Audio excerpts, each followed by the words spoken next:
ಹೇಳ್ತೀನಿ. ಬ್ರಹ್ಮಾನಂದ ಮಹಾರಾಜರು ಬಿದರಳ್ಳಿಯಲ್ಲಿ 13 ಕೋಟಿ ಸಾಂಗತ ಯಜ್ಞ ಮಾಡುವಾಗ ಅಲ್ಲ ಒಬ್ಬಾಕಿ ಹೆಣ್ಮಗಳ ಮಗನಿಗೆ ಪಟ್ಟು ನುಯಿಸ್ತಿತ್ತು. ರಾತ್ರಿ 12 ಹೊಡೆದಿತ್ತು. ಆಕಿ ಪಾಪ ಏನು ಮಾಡಬೇಕಾಗಿತ್ತಂದ್ರೆ ಅವನಿಗೆ ಸ್ವಲ್ಪ ಅಜ್ವಾನ್ ಕೊಡ್ಬೇಕಾಗಿತ್ತು. ಇಲ್ಲಿ ಅಜ್ವಾನ್ ಮುಕ್ಕಿ ನೀರು ಕುಡಿ ಅನ್ಬೇಕಾಗಿತ್ತು. ಅಜ್ವಾನ್ ಇದ್ದಿದ್ದಿಲ್ಲ, ಇತ್ಲ ಯಾತ್ರಿದ್ದವ್ರನ್ನ ಕೇಳಿ ಇಲ್ರಿ ನಮ್ಮ ಕಡೆಗಿಲ್ಲ. ಕೊನೆಗೆ ಬ್ರಹ್ಮಾನಂದ ಮಹಾರಾಜರು ಕೋಠಿಗೆ ಹೋದ್ರು. ಹೊಟ್ಟೆ ಬಹಳ ನೋಯಿಸ್ತಿತ್ತು ಹುಡುಗನಿಗೆ. ಆ ಕೋಠಿ ಒಳಗೆ ಕೇಳಿದರು. ಆ ಕೋಠಿಯೊಳಗೆ ಇದ್ದವ್ರು ಹೇಳಿದರು ಅಜ್ವಾನ್ ಇರಲಿ. ಆಮೇಲೆ ಆಕೆ ಹಂಗೆ ಪಾಪ ಹಳ್ಳಿಗೆ ಹತ್ತಲು. ಆ ಹುಡುಗ ಹೊಟ್ಟೆ ನೋಯಿಸೋದು, ಆ ಹುಡುಗ ಅಳೋದು ನೋಡಿ ಹಳ್ಳಿಗೆ ಹತ್ಕೂಳಿ ಯಾರೋ ಹೋಗಿ ಮಹಾರಾಜನಿಗೆ ಹೇಳಿ, ಮಹಾರಾಜ್ ಆ ಹುಡುಗನ ಹೊಟ್ಟೆ ಭಾಳ ನೋಯ್ಲಿಕ್ಕೆ ಹತ್ತದ, ಅವ್ರ ಅಮ್ಮ ಹಳ್ಳಿಗೆ ಹತ್ತ. ಮತ್ತು ಅಲ್ಲಿ ಕೇಳಬೇಕು ಬ್ರಹ್ಮಾನಂದ ಮಹಾರಾಜ ಕೋಠಿಯೊಳಗೆ, ಅಲ್ಲಿ ಇಲ್ಲ ಅಂದ್ರಿ. ಅಂದ್ರು ಮಹಾರಾಜ.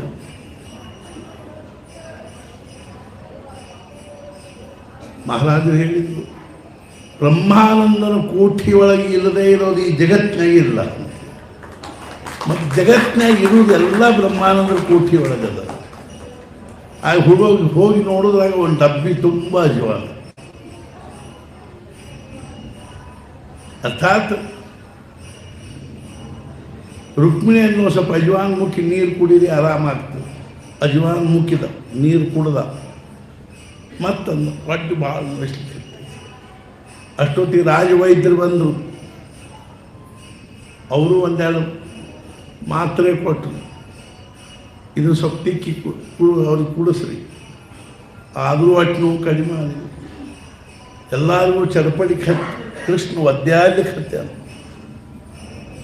ರುಕ್ಮಿಣಿ ನಡ್ಕ ಸ್ವಲ್ಪ ಸಂಶಯ ಖರೇನು ಸುಳ್ಳು, ಖರೇನು ಸುಳ್ಳು. ಒಂದೊಂದು ಸಲ ಒಂದೊಂದು ನಮ್ಮನೆ ನಾಟಕ ಮಾಡ್ತಿದ್ದ. ಕಪಟ ನಾಟಕ ಸೂತ್ರಧಾರಿ ಅವ. ಕೊನೆ ನಾರದರು ಬಂದರು. ರುಕ್ಮಿಣಿ ಅಂದು ಮುಂಜಾನೆಯಿಂದ ಒದ್ದಾಡಕತ್ತ ಅಂದ ಹೊಟ್ಟೆ ನೋವು ಅಂತ. ರಾಜವೈದ್ಯರು ಸಹಿತ ನೋಡಿ ಇದನ್ನು ಮಾಡಿ ಹೊಟ್ಟಿಗೆ ಮಾತ್ರೆ ಕೊಟ್ಟರು. ಮಾತ್ರೆ ನೆಕ್ಸಿದ್ವಿ, ಕಡಿಮೆ ಆಗೋದು. ಆವಾಗ ನಾನು ನನಗರಿ ಏನು ಗೊತ್ತು, ನನಗೆ ಔಷಧ ಗೊತ್ತಿಲ್ಲ ಅಂದ ಕೂಡಲೇ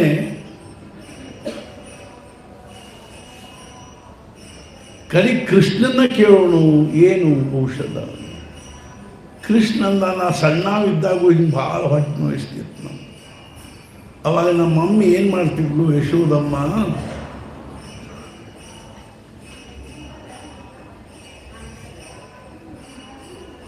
ಏನು ಮಾಡ್ತಿದ್ಲು. ಅವಾಗ ಕೃಷ್ಣ ಹೇಳಿದ್ದ, ಅಮ್ಮ ನೀ ಇದನ್ನೇನು ಗುದ್ದಾಡಬೇಡ. ಈ ಗೋಪಿಯರಿದ್ದಾರಲ್ಲ, ಇವರು ಪಾದ ಧೂಳಿ ಒಂದು ಸ್ವಲ್ಪ ತಗೊಂಬ. ನಾನೇನು ಮಾಡಿ ಕಲಿಸ್ಕೊಂಡು ಅದನ್ನ ಸ್ವಲ್ಪ ನೆಕ್ಕೋತೀನಿ. ಒಂದು ಸ್ವಲ್ಪ ಪಾದ ಧೂಳಿ ಹೊಟ್ಟಿಗೆ ಹಚ್ಕೋತೀನಿ, ತಲೆಗೆ ಹಚ್ಕೋತೀನಿ, ಆರಾಮಾಗಿ. ಹಿಂಗೆ ಎಷ್ಟೋ ಸಲ ಆಗಿತ್ತು ನನಗೆ. ಅದಕ್ಕೆ ನಾರದರೆ ಇದಕ್ಕೆ ಒಂದ ಉಪಾಯ, ನೀವು ಸ್ವಲ್ಪ ಹೋಗಿ ಬೃಂದಾವನಕ್ಕೆ ಹೋಗಿ ಆ ಗೋಪಿಕಾ ಸ್ತ್ರೀಯರ ಪಾದ ಧೂಳಿ ತೊಗೊಂಬರ್ರಿ. ಎಲ್ಲರೂ ಬೈದ್ರಿ ಕೃಷ್ಣನಿಗೆ. ಏನದು ಇದೇನು ಔಷಧ, ಮಣ್ಣಿದೆ. ಸುಸುಳ್ಳ ಅವರಿಗೆ ಪಾದ ಧೂಳಿ ತೊಗೊಂಬರ್ರಿ. ಹೋಗಿ ಇನ್ನೂ ತಿರುಪತಿಗೆ ಹೋಗಿ ವೆಂಕಪ್ಪನ ಪಾದ ಧೂಳಿ ತೊಗೊಂಬರ್ರಿ, ಗಂಧ ತೊಗೊಂಬರ್ರಿ, ಅಕ್ಷತ. ಕೃಷ್ಣಂದ ನೋಡಿ ಮತ್ತೆ ಏನು ನಿಮ್ಗೆ ಹೆಂಗೆ ತಿಳಿದಂಗೆ ನಾನಂತೂ ಹಿಂಗೆ ಒದ್ದಾಡಿಕೊಟ್ಟ ಸಾಯವ. ಕೊನೆಗೆ ನಾರದರು ಆಯ್ತಪ್ಪ ಕೃಷ್ಣ, ಗೋಪಿಕಾ ವೃಂದಾವನಕ್ಕೆ ಹೋದವು. ನಾರದರು ಒಳಗಲ್ಲಿ ನಾರಾಯಣ ನಾರಾಯಣ ಅನ್ನೋದ್ರಾಗನ ಎಲ್ಲರೂ ತಮ್ಮ ಕೈಯಾಗಿನ ಕೆಲಸ ಹೆಂಗೆ ಎಲ್ಲಿತ್ತು ಅಲ್ಲೇ ಬಿಟ್ಟು, ನೀರು ತರ ಅವ್ರು ಕೊಡ ಅಲ್ಲೇ ಗಟ್ಟಿಸಿಟ್ರು. ಕೂಸಿಗೆ ಮಲಿ ಕೂಡಿಸೋರು ಸಹಿತ ಕೂಸಿನ ಅಲ್ಲೇ ಕೆಳಗೆ ಮಲಸಿರು, ಗಂಡನಿಗೆ ಊಟಕ್ಕೆ ಹಾಕೋರು ಆ ತಟ್ಟಿ ಅಲ್ಲೇ ಇಟ್ಟರು. ಎಲ್ಲರೂ ಬಂದು ನಾರದರು ಸುತ್ತು ನಿಂತು ಎಲ್ಲರ ಬಾಯಿಲೆ ಮೊದಲೇ ಪ್ರಶ್ನೆಯನ್ನು ನಮ್ಮ ಕೃಷ್ಣ ಹೆಂಗಿದ್ದ. ನಾರದಂದು ಅದನ್ನ ಹೇಳಿಕೆ ಬಂದಿಲ್ಲ. ನಾನು ಏನಾಗ್ಯದ ಇವತ್ತು ಮುಂಜಾನೆ ಎದ್ದಾಗಿಂದ ಅವ್ನಿಗೆ ಎಷ್ಟು ಹೊಟ್ಟೆ ನೋಯಿಸ್ಲಿಕ್ಕೆ ಹತ್ತಿದ ಅಂದ್ರೆ ಗುಡುಗುಟ್ಟ ಒಳ್ಳೆಯಲಿಕ್ಕೆ ಹತ್ತಾರ. ಅಂದವ್ರು ಎಲ್ಲರೂ ಬಿದ್ದುಬಿಟ್ರು. ನಾನು ಒಳ್ಳೆ ಬಿದ್ದು ಬಂದು ಅವರು ಎಲ್ಲರೂ ಮೂರ್ಛಾ ಬಿದ್ದುಬಿಟ್ರು. ನಾರದರು ಅಲ್ಲೊಬ್ಬಕ್ಕೆ ಕೊಡ ಇತ್ತು ತುಂಬಿದ್ದು, ಅವ್ರು ನಾರದ ತೊಗೊಂಡು ಅವ್ರ ಮಾಲಿನ ನೀರು ಚಿಮ್ಕಿಸಿ ಎಬ್ಸಿದ್ರು. ಅಲ್ಲ ನಾರದ್ರೆ ನಿಮ್ಗೆ ಇಷ್ಟು ಗೊತ್ತಾಗೋದಿಲ್ಲ, ಕೃಷ್ಣನಿಗೆ ಅಷ್ಟೊಂದು ತ್ರಾಸ ಆಗ್ಲಿಕ್ಕೆ ಹತ್ತಿದ, ಏನಾದರೂ ಔಷಧ ಕೊಡಬೇಕು, ಉಪಚಾರ ಮಾಡಬೇಕು. ನಾರದು ಅಂದರು ಅದಕ್ಕೆ ಬಂದಿಲ್ಲ. ಏನಾಗಬೇಕಾಯ್ತು ನಿಮಗೆ, ಏನು ಬೇಕು ಹೇಳ್ರಿ, ಅದು ಕೊಡ್ಲಿಕ್ಕೆ ತಯಾರಿ. ಕೃಷ್ಣನಿಗೆ ನಿಮ್ಮ ಪಾದ ಧೂಳಿ ಬೇಕಂದ್ರೆ ನಾ ಎಷ್ಟು ಹೇಳಿದೆ, ಕೃಷ್ಣ ನೀನು ಸಾಕ್ಷಾತ್ ಪರಮಾತ್ಮ ಇದ್ದೀಪ, ನಿನಗೆ ಅಂಥ ಒಬ್ಬ ಹೆಣ್ಮಕ್ಳು ಪಾದ ಧೂಳಿ ನೀನು ಹಚ್ಕೊಳ್ಳೋದು ಅಂದ್ರೆ ಎಂಥ ದೊಡ್ಡ ಪಾಪ ಅವ್ರ ತಲೆ ಮೇಲೆ ಹೋಗುತ್ತೆ. ಅವ್ರಿಗೆ ನರಕಕ್ಕೆ ಹೋಗ್ಬೇಕಾಗಿ ಬರ್ತದೆ. ನಾನು ಅದೆಲ್ಲ ನನಗೆ ಗೊತ್ತಿಲ್ಲ, ನಂದಂತೂ ಹಿಂಗದ ಪರಿಸ್ಥಿತಿ. ಪಾಪ ಪುಣ್ಯ ಅದೇನು ನನಗೆ ಗೊತ್ತಿಲ್ಲ. ನಾವು ಹೇಳಿ ನೋಡಿದ್ವಿ, ಕೇಳಿಲ್ಲ. ಕೊನೆಗೆ ನಿಮ್ಮ ಪಾದ ಧೂಳಿ ತಗೊಂಬ ಅನ್ನೋ ಅಂದವರು. ಇಷ್ಟಕ್ಕಾಗಿ ನೀವು ಇಷ್ಟೊಂದೆಲ್ಲ ಎದಕ್ಕೆ ಹೇಳ್ಕೊತ ಕೊಡ್ಬೇಕಾಯ್ತು. ನೀವು ತಯಾರಿದ್ದರೆ ಪಾದ ಧೂಳಿ ಕೊಡಿ. ಕೃಷ್ಣ ಆರಾಮ ಆಗ್ತಾನ ಅಂತಂದ್ರೆ ನಾವು ನಿಮಗೆ ಏನಂದ್ರೆ ಬುಟ್ಟಿಗಟ್ಟಲೆ ಪಾದ ಧೂಳಿ ಕೊಡ್ತೀವಿ. ಹುಚ್ಚಿದ್ದೀರಿ ನೀವು ಅಂದ್ರೆ ಆಗ ಹೇಳಿದ್ರು, ಹುಚ್ಚಿದ್ದೀರಿ ನಿಮಗೆ ಕಲ್ಪನಾ ಅದೇ. ಕೃಷ್ಣನಿಗೆ ನಿಮ್ಮ ಪಾದ ಧೂಳಿ ಅವ್ರು ಹೊಟ್ಟೆಗೆ ಹಚ್ಚೋದು, ತಲೆಗೆ ಹಚ್ಚೋದು, ಹೊಟ್ಟೆ ಇಟ್ಟು ನೆಕ್ಕುವುದು, ಜೇನುತುಪ್ಪದಾಗ ಕಲಿಸಿ ಎಲ್ಲಿಗೆ ಹೋಗ್ತೀರಿ ನೀವು? ನರಕಕ್ಕೆ ಹೋಗ್ತೀರಿ. ಭಗವಂತ ನಮ್ಮ ಸಲುವಾಗಿ ಬ್ರಹ್ಮದೇವರು ಹೊಸ ನರಕ ನಿರ್ಮಾಣ ಮಾಡೋಲ್ಲ. ನಾವು ಹೋಗ್ಲಿಕ್ಕೆ ತಯಾರಿದ್ದೀವಿ, ಕೃಷ್ಣಗೆ ಆರಾಮ ಆದ್ರು ಸರ್.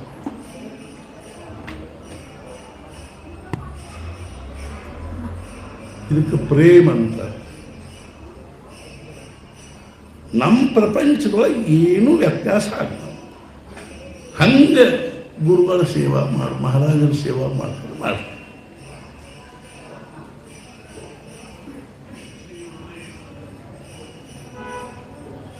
ಇನ್ನೂ ಒಂದು ಪ್ರಕಾರದಲ್ಲಿ ಮಹಾರಾಜರು ಒಬ್ಬರು ಬಂದಿಲ್ಲ. ಮಹಾರಾಜ ನಾನು 35 ವರ್ಷ ಆಯಿತು ದತ್ತ ಮಹಾರಾಜರು ಎಷ್ಟು ಅನ್ಯೋನ್ಯವಾಗಿ ಸೇವಾ ಮಾಡ್ತೀನಿ. ನನಗೆ ದತ್ತ ಮಹಾರಾಜರು ಇನ್ನೂ ನನ್ನ ಕಡೆ ಕಣ್ಣ ತೆಗೆಯುವಾಗ, ಕಣ್ಣು ತೆಗೆದು ನೋಡವಾಗ 35 ವರ್ಷ ಅದು. ಏನು ಮಾಡ್ತೀನಿ ಹಂಗೆ? ಏನು ರೀ, ಮುಂಜಾನೆ ಅಂತ ಸ್ನಾನ ಮಾಡ್ತೀನಿ, ಸ್ನಾನ ಮಾಡಿ ಸಂಧ್ಯಾ ವಂದನೆ ಮಾಡಿ ನಾನು ದೇವ್ರ ಪೂಜೆ ಮಾಡಿ ಆಮೇಲೆ ದತ್ತ ಮಹಾರಾಜರ ಪೂಜೆ ಮಾಡ್ತೀನಿ. ಆಮೇಲೆ ಒಂದು ಅಧ್ಯಾಯ ಗುರುಚರಿತ್ರೆ ಓದ್ತೀನಿ. ಮುಂಜಾನೆ ಮಾಲಿಗೆ ದತ್ತ ಮಹಾರಾಜರ ಜಪ ಮಾಡ್ತೀನಿ. ಆಮೇಲೆ ಆಫೀಸ್ಗೆ ಹೋಗ್ತೀನಿ. ಮತ್ತೆ 5 ಗಂಟೆಗೆ ಗುರುಗುನ್ ಪೇಟೆಗೆ ಹೋಗಿ ದತ್ತ ಮಹಾರಾಜರಿಗೆ ಹೂ ತೊಗೊಂಡ್ಬರ್ತೀನಿ, ಮಾಲಿ ತೊಗೊಂಡ್ಬರ್ತೀನಿ. ಮತ್ತು ಸಂಜೆನ ಕೈ ಕಾಲು ತೊಗೊಂಡು ಮತ್ತೆ ಆರತಿ ಮಾಡ್ತೀನಿ, ಭಜನೆ ಮಾಡ್ತೀನಿ. ಇಷ್ಟೆಲ್ಲ ಮಾಡಿದ್ರು ದತ್ತ ಮಹಾರಾಜರ ಕಣ್ ತೆಗೆಯುವ. ನೀವು ಆಫೀಸ್ನಿಂದ ಮಾರ್ಕೆಟ್ ಪೇಟೆಗೆ ಹೋಗಿ ಬರೋ ಮುಂದೆ ಮಾಲಿ ತರ್ತಿಲ್ಲ, ಎಷ್ಟು ಮಾಲಿ ತರ್ತೀನಿ? 2 ಪುಡ್ಕ ತಗೋತೀನಿ. ಮಹಾರಾಜರು ಏನಂದ್ರು ಖರೆ ಹೇಳಿ, ಆ ಪುಡ್ಕ ಎದುರಿಸಿ 2 ಯಾಕೆ ತಗೋತೀನಿ? ಒಂದನೇ ದತ್ತ ಮಹಾರಾಜನಿಗೆ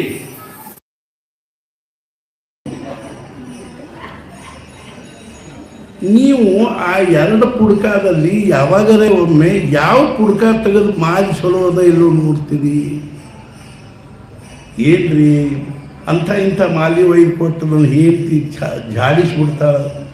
ಹೀಗಾಗಿ ಆಗೊಮ್ಮೆ ಈಗೊಮ್ಮೆ ನನ್ನ ಹೆಂಡತಿ ಪುಡ್ಕದಾಗೇನು ಮಾಲಿ ಚಲೋ ಅದ ಇಲ್ಲೋ ನೋಡಿ. ಮಹಾರಾಜ್ ಹೇಳಿದ್ರು, ಇನ್ನು 35 ವರ್ಷ ನೀವು ಹಿಂಗೆ ಮಾಡಿದ್ರು ದತ್ತ ಮಹಾರಾಜ ನಿಮ್ಮ ಕಡೆ ಕಣ್ಣು ತೆಗೆದು ನೋಡೋದು. ನಮ್ಮ ಪರಮಾರ್ಥಿ ಗೋಪಿಕಾ ಸ್ತ್ರೀಯರು ಹೇಳಿದ್ರು, ತೋ ನೀವು ಎಷ್ಟು ಬೇಕು ಅಷ್ಟು ಪಾದ ಧೂಳಿ ಕಾಲಿಗೆ ನುಗ್ಗಿಸ್ಲಿಕ್ಕೆ ಹತ್ತಾರ. ನಾನು ಆಶ್ಚರ್ಯ ಆಯ್ತು.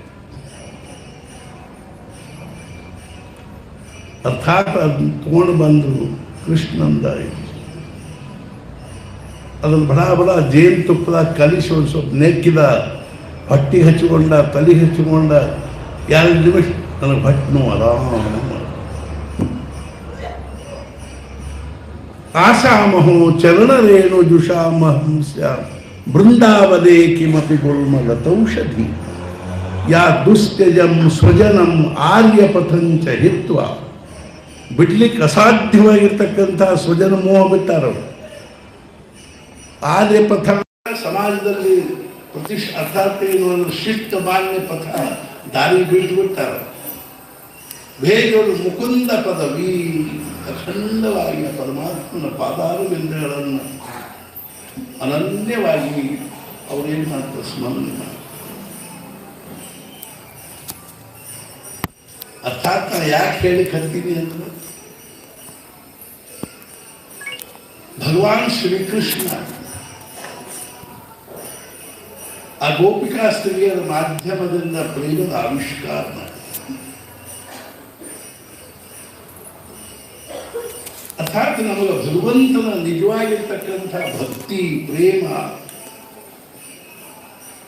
ಅನ್ನೋದು ನಮಗೆ ನಿಜವಾಗಿಯೂ ಬೇಕಾಗಿದ್ದರೆ ನಮ್ಮ ಪ್ರಪಂಚವನ್ನು ನಾವು ಅದಕ್ಕಾಗಿ ಏನಾದರೂ ಸ್ವಲ್ಪ ಅಡ್ಜಸ್ಟ್ ಮಾಡ್ಕೊಳ್ಳೋ ಸ್ವಲ್ಪ ಶಕ್ತಿ ಇರ್ಬಾರ್ದು.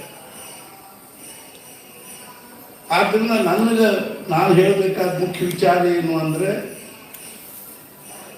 ಅಧ್ಯಾತ್ಮವೇ ನಮ್ಮ ಭಾರತೀಯ ತತ್ವಜ್ಞಾನದ ಒಂದು ಮುಖ್ಯವಾಗಿರ್ತಕ್ಕಂಥ ಪ್ರಾಣವೇ, ಅಧ್ಯಾತ್ಮದ ಪ್ರಾಣ ತತ್ವಜ್ಞಾನ. ಆ ದೃಷ್ಟಿಯಿಂದ ನಾವು ಮುಖ್ಯವಾಗಿ ಏನು ಮಾಡ್ತೀವಿ ಅಂದ್ರೆ, 2 ಭಾಗ ಮಾಡ್ತೀವಿ. ಮನುಷ್ಯ ಮಾತ್ರದಲ್ಲಿ ಆಧ್ಯಾತ್ಮಿಕ ದೃಷ್ಟಿಯಿಂದ ಒಂದೇನು ಅಂದ್ರೆ ಜ್ಞಾನಿಗಳು, ಇನ್ನೊಂದೇನು ಅಂದ್ರೆ ಅಜ್ಞಾನಿಗಳು. ಅಜ್ಞಾನಿಗಳು ಅಂದ್ರೆ ಯಾರಿಗೆ ಈ ದೇಹನ ನಾನು ಅನ್ನಿಸ್ತದೆ, ಯಾರಿಗೆ ಈ ದೇಹಕ್ಕೆ ಸಂಬಂಧಪಟ್ಟಿದ್ದೆಲ್ಲ ನಂದು ಅನ್ನಿಸ್ತದನು, ಅವ್ರ ಪ್ರಪಂಚವಾಗಿ ಏನಾದರೂ ಹಾಕಿರ್ಬೋದು. ಸತ್ಪುರುಷರ ದೃಷ್ಟಿಯಿಂದ ಅವರ ಅಜ್ಞಾನಿ. ಎಲ್ಲಿ ಅಜ್ಞಾನದನೋ ಅಲ್ಲಿ ದುಃಖ, ಎಲ್ಲಿ ಅಜ್ಞಾನದನೋ ಅಲ್ಲಿ ಅಹಂಕಾರ, ಅಭಿಮಾನದ ದೇಹಾಭಿಮಾನ. ಅಜ್ಞಾನದ ಮಾನಸ ಪುತ್ರ ಅಂದ್ರೆ ಅಭಿಮಾನ. ಅಪ್ಪಗನಿಸ್ತದೆ ಮಗನ ಮದುವೆ ಮಾಡಬೇಕು, ಮಗನ ಮದುವೆ ಮಾಡಬೇಕು ಅನಿಸಿದ ಕೂಡಲೇ ಅಪ್ಪ ಏನು ಮಾಡಿದ, ಅವನು ಕನ್ಯಾ ಶೋಧ ಮಾಡಿದ. ಕನ್ಯಾ ಸಿಗ್ತೇವೆ. ಯಾವ ಕನ್ಯಾದ ಹೆಸರು ಇರೋದ್ರೆ ಮಾಯಾ ಅಥವಾ ಅವಿದ್ಯ. ಆ ಅಹಂಕಾರ ಅನ್ನುವಂಥ ಮಾನಸ ಪುತ್ರನಿಗೆ ಅಹಂಕಾರ ಅವಿದ್ಯ ಅನ್ನುವಂಥ ಕನ್ಯೆ ಮಾಯಾ ಅನ್ನುವಂಥ ಕನ್ಯೆ ಜೊತೆಗೆ ಅವಾಗ ಅವ್ರಿಗೆ 4 ಮಕ್ಕಳಾದ ದಂಪತಿಗಳು. ಕಾಮ, ಕ್ರೋಧ, ಲೋಭ, ಮದ, ಮೋಹ, ಮತ್ಸರ. ಅದೇ ರೀತಿಯಾಗಿ ಇನ್ನೊಂದು ಪ್ರಕಾರ ಯಾವುದು ಅಂದ್ರೆ ಜ್ಞಾನಿಗಳು. ಯಾರಿಗೆ ದೇಹ ನಾನಲ್ಲ, ಮನಸ್ಸು ನಾನಲ್ಲ, ಬುದ್ಧಿ ನಾನಲ್ಲ, ಚಿತ್ತ ನಾನಲ್ಲ, ಅಹಂಕಾರ ನಾನಲ್ಲ, ನಾನು ಕೇವಲ ಆತ್ಮಸ್ವರೂಪ ಇದ್ದೀನಿ ಅಂತ ಯಾರಿಗೆ ಅನಿಸ್ತದನು, ನಾನು ಈ ದೇಹನ ನಾನಲ್ಲ, ಅಂದ್ರೆ ದೇಹಕ್ಕೆ ಸಂಬಂಧಪಟ್ಟದ್ದು ಯಾವುದು ನಾನು. ಅರ್ಥಾತ್ ಏನು ಅಂದ್ರೆ, ಯಾರಿಗೆ ಹಂಗೆ ಅನಿಸ್ತದನು ಅವ್ರಿಗೆ ನಾವೇನಂತೀವಿ ಜ್ಞಾನಿಗಳು. ಈ ಜ್ಞಾನಿಗಳಲ್ಲಿ ಮತ್ತು ಅಜ್ಞಾನಿಗಳಲ್ಲಿರ್ತಕ್ಕಂಥ ಮೂಲಭೂತ ವ್ಯತ್ಯಾಸ ಏನು ಅಂದ್ರೆ, ಇವರು ಅಖಂಡ ಆತ್ಮಭಾವದಲ್ಲಿ, ಆತ್ಮನ ಸ್ಮರಣೆಯಲ್ಲಿ, ಅರ್ಥಾತ್ ಭಗವಂತನ ಸ್ಮರಣೆಯಲ್ಲಿ ಇವರು ಅಖಂಡವಾಗಿ ವಿಸ್ಮರಣೆ. ನಾ ಇದೇ ಹೇಳಿದೆ, ಸಾಮಾನ್ಯ ಜನರಿಗೂ ಸತ್ಪುರುಷರಿರ್ತಕ್ಕಂಥ ಮೂಲಭೂತ ವ್ಯತ್ಯಾಸ ಏನು ಅಂದ್ರೆ, ನಮ್ಮದು ವಿಸ್ಮರಣೆ ನಮ್ಮದು ಸ್ವಾಭಾವಿಕ ಗುಣ. ಸ್ಮರಣೆ ಮಾಡೋ ಸಲುವಾಗಿ ಎಷ್ಟು ನಾವು ಪರಿಶ್ರಮ ಮನುಷ್ಯನ ಸ್ಮರಣೆ ಆಗಂಗೆ ಇಲ್ಲ. ಮತ್ತು ವಿಸ್ಮರಣೆ ಮತ್ತು ವಿಸ್ಮರಣೆ. ಮತ್ತು ನಮ್ಮಲ್ಲಿ ಅಂತಃಕರಣದೊಳಗೆ ಮಾಯೆಯ ಸ್ಫುರಣವಾಗ್ತದೆ, ಮನಸ್ಸು ಬಹಿರ್ಮುಖ ಆಗ್ತದೆ, ಪ್ರಪಂಚದ ವಿಷಯಗಳ ಕಡೆಗೆ ಮನಸ್ಸು ಆಕರ್ಷಿತ ಆಗಿ ನಾವು ಅದ್ರ ಸಲುವಾಗಿ ಧಡಪಡಿಸಿ ಶುರು ಮಾಡ್ತೀವಿ. ಮನಸ್ಸು ಬಹಿರ್ಮುಖ ಆತು ಅಂದ್ರೆ ದುಃಖ ಶುರುವಾಗ್ತದೆ. ಮತ್ತು ಸತ್ಪುರುಷರ ಲಕ್ಷಣ ಏನು ಅಂದ್ರೆ ಅವರಿಗೆ ವಿಸ್ಮರಣೆ ಆಗಬೇಕಾದ್ರೆ ಪ್ರಯತ್ನ ಮಾಡಬೇಕು. ರಾಮಕೃಷ್ಣ ಪರಮಹಂಸರು ಊಟಕ್ಕೆ ಕೂತಾಗ ಪಕ್ಕದಲ್ಲೇ ಶಾರದಾಮಣಿ ಅವ್ರು ಹಿಂಗೆ ಕೂತ್ಕೊಂಡು ಏನೇನಾದರೂ ಪ್ರಾಪಂಚಿಕ ವಿಚಾರ ಹೇಳ್ತಿರ್ಬೇಕು. ಕಲ್ಕತ್ತಾಕ್ಕೆ ವಾಯ್ಸ್ರಾಯ್ ಬಂದಿದ್ದ, ಹಂಗಾತು ಹಿಂಗಾತು ಇಂಥವೆಲ್ಲ. ಒಂದು ದಿವಸ ವಿವೇಕಾನಂದ ಹಂಗೆ ಹಾಶಿ ಹೋಗೋ ಮುಂದೆ ನಾನು ನೋಡಿದ್ರು. ಅವಾಗ ಹೇಳಮ್ಮ, ಅಂಥ ಅಧ್ಯಾತ್ಮದ ಅರ್ಥಾತ್ ಅಷ್ಟೊಂದು ಪರಮೋಚ್ಚ ಅವಸ್ಥೆಯಲ್ಲಿರ್ತಕ್ಕಂಥ ಅವರಿಗೆ ನೀವು ಪ್ರಾಪಂಚಿಕ ವಿಚಾರಗಳನ್ನು ಹೇಳಲಿಕ್ಕೆ ಹತ್ತಿಲ್ಲ ಅಂದ್ಕೊಂಡು ಅವಾಗ ಅವರನ್ನು ನರೆ ನಿಮಗೆ ಅವರ ಅವಸ್ಥೆ ಗೊತ್ತಿಲ್ಲೇನು. ಅವ್ರು ಎರಡು ತುತ್ತು ಊಟ ಮಾಡಬೇಕಾದ್ರೆ ನಾನು ಏನು ಮಾಡಬೇಕಾಗಿರ್ತಂದ್ರೆ ಅವ್ರನ್ನ ಸ್ವಲ್ಪ ಅಷ್ಟರ ಮಟ್ಟಿಗೆ ಬಹಿರ್ಮುಖ ಮಾಡಿ, ಆವಾಗ ಅವ್ರು ಎರಡು ತುತ್ತು ಊಟ ಮಾಡ್ತಾರೆ. ಬ್ರಹ್ಮಾನಂದ ಮಹಾರಾಜರು 2.5 ವರ್ಷ ಬೆಳಧರಿ ಒಳಗೆ ಅರ್ಥಾತ್ ಏನು ಅಂದ್ರೆ ತುರ್ಯಾವಸ್ಥೆಯಲ್ಲಿ ಅಂದ್ರೆ ಉನ್ಮನಿ ಅವಸ್ಥೆಯಲ್ಲಿ ಕೂತು ಬಿಟ್ಟು ಅಂದ್ರೆ ಸಮಾಧಿ ಹತ್ತಿತ್ತು. ತಾಸುಗಟ್ಟಲೆ 2 ತಾಸು 2 ದಿವಸ. ಅವಾಗ ದ್ವಾರಕಾಬಾಯಿ ಅಂತ ಒಬ್ಬರು ಹೆಣ್ಮಕ್ಳು ಅವ್ರದ್ದು 2 ಹುಡುಗರ ಜೊತೆ ಕರ್ಕೊಂಡು ಅವ್ರು ಎಲ್ಲಿದ್ದಾರೆ, ಹೊಲದಾಗ ಯಾವ ಹೊಲದಾಗ ಕೂತಾರ, ಯಾವ ಒಡ್ಡಿನ ಮೇಲೆ ಕೂತಾರ, ಕರೆಬರಗುಡ್ಯಾಗ ಕೂತಾರೋ ಹುಡುಕ್ಯಾಡಿ ನೋಡಿ ಅವ್ರದ್ದು ಅಕ್ಕಿ ಹಿಡಿದು ಎಬ್ಬಿಸೋನು ಕರ್ಕೊಂಡು ಬಂದು ಸ್ನಾನ ಮಾಡಿಸಿ ಅಷ್ಟೊತ್ತಿಗೆ ಯಾತ್ರೆ 4 ತುತ್ತು ಊಟ ಮಾಡಿಸಿದಾಗ 2.5 ವರ್ಷ ಮಹಾರಾಜರು ಬಂದವರಿಗೆಂದು ಬ್ರಹ್ಮಾನಂದವ್ವ ನಿಮ್ಗೆ ಯಾಕೆ ಈ ಉನ್ಮನಿ ಕಷ್ಟ ಸಾಕಿಲ್ಲ. ಮಹಾರಾಜರು ಇನ್ನೂರಿಗೆ ಬಂದ ಉನ್ಮನಿ ಅವಸ್ಥಾದಲ್ಲಿದ್ದ. ನಮಗೆ ಉಣ್ಣಿಲ್ಲ, ಮನಿ ಇಲ್ಲ. ಉನ್ಮನಿಯ ಅವಸ್ಥಾನ ಏನು? ಮನಸ್ಸು ಈ 3 ಅವಸ್ಥೆ ಏನವನು ಜಾಗೃತ, ಸ್ವಪ್ನ, ಸುಷುಪ್ತಿ, ಇದಕ್ಕಿಂತ ಮೇಲಿನ ಅವಸ್ಥೆ ಆಗ್ಬಿಟ್ಟು ಅದಕ್ಕೆ ತುರ್ಯಾವಸ್ಥಾ ಅಂತ. ಈ ದೇಹದಲ್ಲಿ ಇದ್ದುಕೊಂಡೇ ಆ ಅವಸ್ಥಾಕ್ಕೆ ಹೋತು ಅಂದ್ರೆ ಈ ಪ್ರಪಂಚದ ಮೌಲ್ಯ ಶೂನ್ಯ. ಲಾಭ ಹಾನಿಗಳ ಬಗ್ಗೆ ಮನಸ್ಸು ವಿಚಲಿತ ಆಗುವುದಿಲ್ಲ, ಸುಖ ದುಃಖಗಳ ಬಗ್ಗೆ ವಿಚಲಿತ ಆಗುವುದಿಲ್ಲ, ದೇಹದ ರೋಗ ರುಜಿನಗಳ ಬಗ್ಗೆ ವಿಚಲಿತ ಆಗುವುದಿಲ್ಲ ಮನುಷ್ಯ ಅಂತ. ಆವಾಗ ವಿವೇಕಾನಂದರಿಗೆ ಶಾರದಾಮಣಿ ಹೇಳಿ ಯಾವ ರೀತಿಯ ಮ್ಯಾಲೊಂದು ಹುಕ್ಕದ ಅದಕ್ಕೊಂದು ಸ್ಪ್ರಿಂಗ್ ಹಾಕಿವಿ, ಆ ಸ್ಪ್ರಿಂಗ್ ಹಿಂಗೆ ಎಳಗ್ ತಂದು ಹಿಡ್ಕೊಂಡು ನಿಂತೀವಿ ಅಂದ್ರೆ ಕೆಳಗಿರ್ತಾರೆ, ಕೈ ಬಿಟ್ಟಿವಿ ಅಂದ್ರೆ ಮ್ಯಾಲ ಹೋಗಿ ಹೆಂಗೋ ಹಂಗೆ ಮನಸ್ಸಿಲ್ಲ. ಈಗ ಅವ್ರಿಗೆ ಏನಾದರೂ ಹೇಳ್ಕೋತ 2 ತುತ್ತು ಉಣಿಸಿದ್ರೆ ಊಟ ಮಾಡ್ತಾರೆ. ನಾವು ಋಷಿಕೇಶದಲ್ಲಿದ್ದೆ 3.5 ತಿಂಗಳು. ಆವಾಗ ಅಲ್ಲಿ 2 ಸಾಧುಗಳು, ಒಬ್ಬ ಮಸ್ತ್ ರಾಮ್ ಬಾಬಾ ಅಂತ, ಒಬ್ಬ ಮಸ್ತಾನ. 2 ಕಡೆಗೂ ಹೋಗ್ತಿದ್ದ. ದಿನ ಸಂಜೆನಾಗ 1 ತಾಸು ಕೂಡಿ ಬರ್ತಿದ್ದೆ ಅವ್ರ ಹತ್ರ. ಆ ಮಸ್ತ್ ರಾಮ್ ಬಾಬಾ ಗಂಗಾ ನದಿ ಉಸುಕಿನ ಮೇಲೆ ಬಿದ್ದುಕೊಂಡು ನೈನಾನೊಂದು ವಸ್ತ್ರ ಅಷ್ಟ. ಋಷಿಕೇಶಕ್ಕೆ ಹೋಗಿ ಮಸ್ತ್ ರಾಮ್ ಬಾಬಾನ ದರ್ಶನ ಆಗಲಿಲ್ಲ ಅಂದ್ರೆ ಋಷಿಕೇಶದ ಒಂದೇನು ಅಂದ್ರೆ ಫಲ ಬರಲಿಲ್ಲ. ಇಷ್ಟೊಂದು ಅವ್ರ ಬಗ್ಗೆ ಭಾವನೆ. ಇನ್ನೊಬ್ಬರಿದ್ರು ಮಸ್ತಾನ ಅಂತ, ಅವ್ರು ಗಂಗಾನ ದಂಡಿ ಮೇಲೆ ಕೂತಿರ್ತಿದ್ರು, ಬಿದ್ದಿರ್ತಿದ್ರು. ಅಲ್ಲಿ ಗೀತಾ ಪ್ರೆಸ್ ಗೋರಖ್ಪುರದವ್ರದ್ದು ಒಂದು ಮಠ, ಗೀತಾ ಭವನ್. ಅವ್ರೇನು ಮಾಡಿದ್ರು, ಈ ಮಸ್ತಾನಾಗ ಊಟ ಮಾಡಿಸ್ಲಿಕ್ಕೆ ಒಬ್ಬನಿಟ್ಟಿದ್ರು. ಅವ್ನು ಬರೋಬ್ಬರಿ 12ವರೆಗೆ ಒಂದು ತಾಸು ತಗೊಂಡ್ಬರ್ತಾರೆ. ಅಲ್ಲೇನು ಭಾಳ ಅಂತ ಪ್ರಕಾರ ಇರೋದ್ರಿ, ಚಪಾತಿ, ಸಾರು, ದಾಲ್ ರೋಟಿ. ಅವ ಎಲ್ಲಿ ಬಿಟ್ಕೊಂಡು ನಾನು ಹುಡುಕ್ಯಾಡ್ಬೇಕು. ಅವನ ಹತ್ರ ಹೋಗಿ ಕೂತು ನಾವು ಊಟ ಮಾಡೋದ್ರಿಂದ ನೋಡಿ, ಬಾಬಾ ಮೂವ್ ಖೋಲೋ ಅಂದಾಗ 14 ಸಲ ಅವಾಗ ಚಪಾತಿ ತುಂಡ ಬಾಯಾಗಿಟ್ಟು ಕೂಡ ಚಬಾವು. ಅದೇ ನಮ್ದು ಅನ್ಬೇಕಾಗ್ತದೆ. ಊಟದ ಗಂಟೆ ಹೊಡೀಲಿ ನೋಡ್ರಿ ಹೆಂಗದ ಪರಿಸ್ಥಿತಿ. ಈಗ 6 ಸಾಲ ತುಂಬಿಟ್ಟಿರ್ತಾವೆ. ಅಷ್ಟು ಕುರಿಯ ಗಂಟೆ ಇನ್ನೊಂದು ಯಾವುದೂ ಇಲ್ಲ. ಪ್ರವಚನ ಗಂಟೆ ಹೊಡೆದು ಇನ್ನೂ ಅತ್ಲಾಗೆ ಇರ್ತಾರೆ. ಊಟದ ಗಂಟೆ ಹೊಡೆದಿಲ್ಲ ಒಬ್ರು ಇರೋದು. ಛೇ,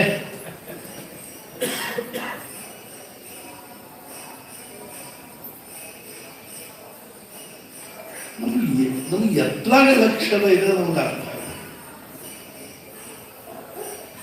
ನಮ್ಗೆ ಏನು ಸಾಧಿಸ್ಬೇಕಾಗಿದೆ. ಹಾನಿ ಮಾಡಲು ಬೇಡಿ ಹುಚ್ಚಪ್ಪಗಳಿಲ್ಲ, ಮಾನವ ಜನ್ಮ ದೊಡ್ಡದು.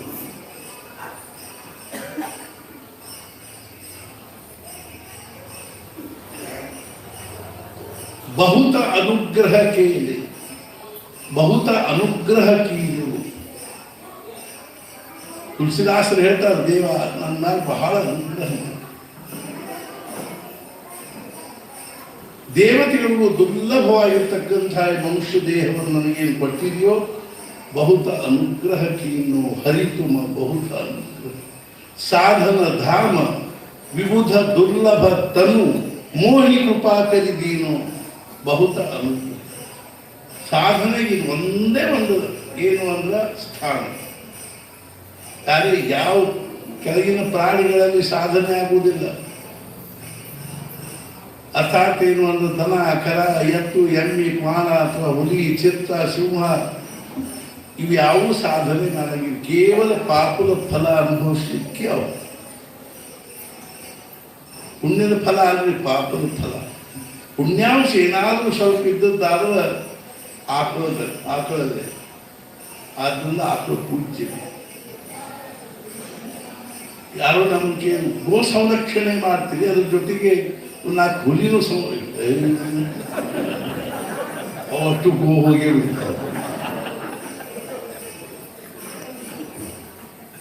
ಹುಲಿ ಸಂರಕ್ಷಣೆ ಮಾಡೋ ಸಂಸ್ಥಾ ಇರ್ತಾವೆ.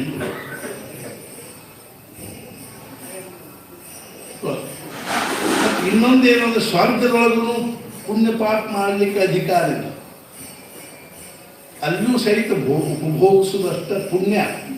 ಎಷ್ಟು ನಾವು ತೊಗೊಂಡು ಹೋಗಿರ್ತೀವೋ ಚೆಕ್ಕು ಅಷ್ಟರ ಪುಣ್ಯ ಅನುಭವಿಸ್ಲಿಕ್ಕೆ ಆಗಿರ್ತದೆ. ಅದೊಂದು ದೇಹದ ಪ್ರಕಾರ ಸ್ವರ್ಗೀಯ ದೇಹ ಅಂತ, ಅದೇ ರೀತಿ ನಾರಕೀಯ ದೇಹ ಅಂತ. ನರಕದ ಒಂದು ಪ್ರಕಾರದ ದೇಹ ಸಿಗ್ತದೆ. ಆ ದೇಹ ಹೆಂಗಿರ್ತದೆ ಅಂದ್ರೆ ಎಷ್ಟು ಗಾನದೊಳಗೆ ಹಾಕಿ ತಿರುವಿದ್ರು ದೇಹ ನಾಶ ಆಗೋದಿಲ್ಲ. ವೇದನ ಅಷ್ಟ ಅನುಭವಿಸ್ತದೆ. ಕಪ್ಪರಿಯಾಗ ಎಣ್ಣೆ ಕುದಿತಕ್ಕಂಥ ಎಣ್ಣೆ ಒಳಗೆ ಒಗೆದು ದೇಹಕ್ಕೆ ನಾಶ ಆಗುವುದಿಲ್ಲ. ಬರೀ ಆ ಕುದಿಯೋದ್ರಿಂದ ಆಗೋ ವೇದನ ಅನುಭವಿಸ್ಬೇಕು. ಪಾಪದ ಫಲ. ಪುಣ್ಯದ ಫಲ ಅಂದ್ರೆ ಇಲ್ಲಿ ಸ್ವರ್ಗದಲ್ಲಿ ನಮ್ಮ ಕಣ್ಣು ಮುಚ್ಚುವುದೇ ಇರಲಿ, ಬರೀ 24 ತಾಸು ತಕ್ಕೊಂಡು ನೋಡ್ಕೋತಾನೆ ಇರೋದು. ಸ್ವರ್ಗವನ್ನು ನೋಡ್ಕೋತ ಅಡ್ಡಾಡೋದು. ನಮಗಲ್ಲಿ ಹೊಟ್ಟೆ ತುಂಬುದೇ ಇರಲಿ. ಇಂಥ ಒಂದು ನಮೂನೆ ವಿಚಿತ್ರ ಹೊಟ್ಟೆ ಇರ್ತದೆ. ಹೊಟ್ಟೆ ತುಂಬುವುದೇ ಇಲ್ಲ. ಏನು ತಿನ್ನೋದ ತಿನ್ನು ಹಗಲು ರಾತ್ರಿ ತಿನ್ನುವುದು. ಜಿಹ್ವಾ ಚಾಪಲ್ಯ ಪುಣ್ಯಾಂಶ ಇರುವಷ್ಟು ಜಿಹ್ವಾ ಚಾಪಲ್ಯವನ್ನು ಮುಗಿಸ್ಕೊಂಡು ಹಿಂಗಾದ ಕೂಡಲೇ ಕ್ಷೀಣೆ ಪುಣ್ಯ ಮಕ್ಕಲೋಕಂ ವಿಷಯ. ಅಲ್ಲಿ ಎಷ್ಟು ಕರೆಕ್ಟ್ ಲೆಕ್ಕ ಹೇಳ್ತಾರೆ ಅಂದ್ರೆ, ಈ 5 ಸ್ಟಾರ್ ಹೋಟೆಲ್ನಲ್ಲಿ ಒಂದು ಗ್ಲಾಸ್ ನೀರು ಕುಡಿದ್ಮೇಲೆ 5 ರೂಪಾಯಿ ಹಚ್ಚೇ ಬಿಡ್ತಾರೆ. ನಿಮ್ಮ ಬಿಲ್ನಾಗ 5 ರೂಪಾಯಿ ಖರ್ಚು. ನಾವೊಂದ್ಸಲ ನಮ್ಮೊಬ್ರು ಯಾರೋ ಬುಕ್ ಮಾಡಿದ್ದಲ್ಲಿ ನಾವು ಇದರಿಂದ ಬರ್ಲಿಕ್ಕೆ ಹೇಳ್ತಿದ್ದೀವಿ. ಎಲ್ಲಿಂದ? ಬಡೋದಾದಿಂದ ಅವರು ವಿಮಾನ ಬುಕ್ ಮಾಡಿ ಗೋವಾದಲ್ಲಿ ಒಂದು 5 ಸ್ಟಾರ್ ಹೋಟೆಲ್ ಬುಕ್ ಮಾಡ್ಯಾರ. ನಮ್ಗೆ ಏನು ಗೊತ್ತಿಲ್ಲ. ಅವು ಒಳಗೆ ಹೋದ ಕೂಡಲೇ ಆ ಗಾದಿ ಮೇಲೆ ಇಷ್ಟೆಷ್ಟು ಗಾದಿತ್ತು. ಗಾದಿ ಮೇಲೆ ಕೂತು ನಿಮಗೆ ಸರ್ಬತ್ ಬೇಕು, ಚಹಾ ಬೇಕು, ಕಾಫಿ ಬೇಕು, ನೀರು ಬೇಕು. ಮುಂಚೆ ಒಂದು ವಾಟರ್ ನೀರು ಕೊಡಪ್ಪ. ನೀರು ಕುಡಿದು ಕೂಡ ಅಲ್ಲೇ ಮೊದಲು 5 ರೂಪಾಯಿ ಬಿಲ್ ಹಚ್ಚಿದ್ದು. ಗಾಡಿ ಮೇಲೆ ಕೂತದ್ದು 25 ರೂಪಾಯಿ ಹಚ್ಚಿದ್ದು ಮುಂಚೆ. ಒಳಗೆ ಕಾಲು ಇಟ್ಟು ಕೂಡ ಬಿಲ್ ಶುರು ಆಗೇ ಬಿಡ್ತಾರೆ ಕಂಪ್ಯೂಟರ್ ಮೇಲೆ. ಕೊನೆಗೆ ಎಷ್ಟು ಬಿಲ್ ಆತಂದ್ರೆ ಮುಂಜಾನೆ ಬರೋಬ್ಬರಿ ಬಂದವರು ನಮಗೆ 4-5 ತಾಸು ಇರಬೇಕು. ಮಧ್ಯಾಹ್ನ 3 ಗಂಟೆಗೆ ಗೋವಾದಿಂದ ಇಲ್ಲಿ ಟ್ರೈನ್ ಇತ್ತು, 9-10 ಗಂಟೆಗೆ ಬಂದ್ವಿ. ಹೋಗೋ ಮುಂದೆ 35,000 25,000 ರೂಪಾಯಿ ಚೀಟಿ ಕೊಟ್ಟಂತೆ ಹೋಗು ಸ್ವರ್ಗಲ್ಲಿ ಹಿಂದೆ. ಮತ್ತು ಇನ್ನೂ ಮುಂದುವರಿದ ಎಲ್ಲ ಇದ್ದು ಅಲ್ಲಿ ಸ್ವರ್ಗದ್ದು. ಸಹಜ ಒಂದು ಕಪಾಟ್ ತೆಗೆದು ನಮ್ಮ ಗುಣ ಹಿಂದೆ ಸಹಜ ಒಂದು ಕಪಾಟ್ ತೆಗೆದು ನೋಡ್ತಾನೆ ಬಾಟ್ಲಿಗಳು ತುಂಬಿತ್ತು. ನಾವೊಂದು ಇಷ್ಟು ಪುಣ್ಯ ತಂದು ಅಲ್ಲಿ ಬೀಚ್ ಇತ್ತು, ಹಿಂದೆ ಹೋಗಿ ಸಮುದ್ರದ ಅಡ್ಡಾಡಿ ಬಂದ್ವಿ. ಅದನ್ನು ಉಂಟು ಕೂತ್ರು ನಿಂತರು ಮಲ್ಕೊಂಡ್ವಿ. ಕೇವಲ ಮನುಷ್ಯ ಜನ್ಮ ಒಂದೇ ಒಂದು ಜನ್ಮ ಎಂಥದ್ದು ಅಂದ್ರೆ, ನಾನು ಹಿಂದೆ ಹೇಳಿದೆ ಜ್ಞಾನೇಶ್ವರ ಮಹಾರಾಜರು ಬರೀತಾ ಜ್ಞಾನೇಶ್ವರ ಒಳಗೆ ಏನು ಅಂದ್ರೆ, ನನಗೆ ಗೀತಾ ಚೂರ್ಚಾರ ಹೆಂಗೆ ತಿಳಿಲಿಕ್ಕೆ ಹತ್ತೀವಿ ಅಂದ್ರೆ, ಬಹುತ ಜನ್ಮಿ ಸುಕೃತ ಕೇಳಿ, ಎಷ್ಟೋ ಜನ್ಮದಲ್ಲಿ ನಾನು ಸತ್ಕರ್ಮಗಳನ್ನು ಮಾಡಿದ್ದೀನಿ. ಕಲ್ಪಗಳಲ್ಲಿ ಕೋಟಿಗಳಲ್ಲಿ ಮಾಡತಕ್ಕಂಥ ಸತ್ಕರ್ಮದ ಫಲಸ್ವರೂಪವಾಗಿ ನಾನೀಗ ಗೀತಾ ಹೊಳಿತದ, ನಾನು ಜ್ಞಾನೇಶ್ವರಿ ಬರೀತಾರೆ. ನಮಗೆ ಪುಣ್ಯ ಸಂಚಯ ಮಾಡಿದ್ದು. ಹರಿಮುಖೆ ಮಳ ಪುಣ್ಯಾಚಿಗಳನ್ನ ಪೂರ್ಣ ಕರಿ. ವಿಸ್ಮರಣೆ ಸ್ವಾಭಾವಿಕವಾಗಿದ್ದು, ಸ್ಮರಣೆಗಾಗಿ ನಾವು ಎಷ್ಟೊಂದು ಪ್ರಯತ್ನ ಮಾಡಬೇಕು ಅಂದ್ರೆ ಆಮೇಲೆ ನಮಗೂ ಸಹಿತ ಸ್ಮರಣೆ ಸ್ವಾಭಾವಿಕ. ಅದು ಶಕ್ಯದಲ್ಲಿ ಇದೇ ಜನ್ಮದಲ್ಲಿ ಶಕ್ಯ. ಅದಕ್ಕೆ ನಮ್ದು ನಿರ್ಧಾರ ಆಗುವಂತೆ ಈ ಜನ್ಮದಲ್ಲಿ ನಾನು ವಿಸ್ಮರಣೆಯನ್ನು ಸಂಪೂರ್ಣ ಅರ್ಥಾತ್ ಏನು ಅಂದ್ರೆ ಅದನ್ನು ಹೊಡೆದು ಹಾಕಿ ವಿಸ್ಮರಣೆ ಅದರಿಂದ ನಿರ್ಮಾಣ, ಅರ್ಥಾತ್ ವಿಸ್ಮರಣೆಯಿಂದ ಏನು ನಿರ್ಮಾಣ ಆಯ್ತು ಅಂದ್ರೆ ಅವಿದ್ಯಾ ನಿರ್ಮಾಣ. ನಮ್ಮ ಅಂತಃಕರಣದ ವಿದ್ಯಾ ಮತ್ತು ಅವಿದ್ಯಾ ಅನ್ನುವಂಥವು ಎರಡೂ ಅವರು. ನಮ್ದು ಎಷ್ಟು ವಿಸ್ಮರಣೆ ಅದನೋ ಅಷ್ಟು ಪ್ರಮಾಣದಲ್ಲಿ ಅವಿದ್ಯಾ.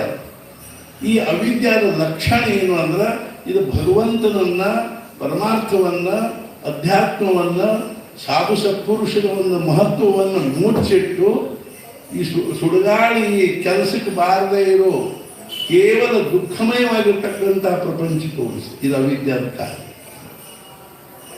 ಏನೇನು ಉಪಯೋಗ ಇಲ್ಲ ಈ ಪ್ರಪಂಚ. ಸುಮ್ಮನೆ ರೋಟಿ ಕಪಡ ಮಕಾನ್ ಪೂರ್ತಿ ಕಿತ್ರ ಆರಾಮಿದ್ರು ಎಷ್ಟರೇ ಬುದ್ಧಾಡಿ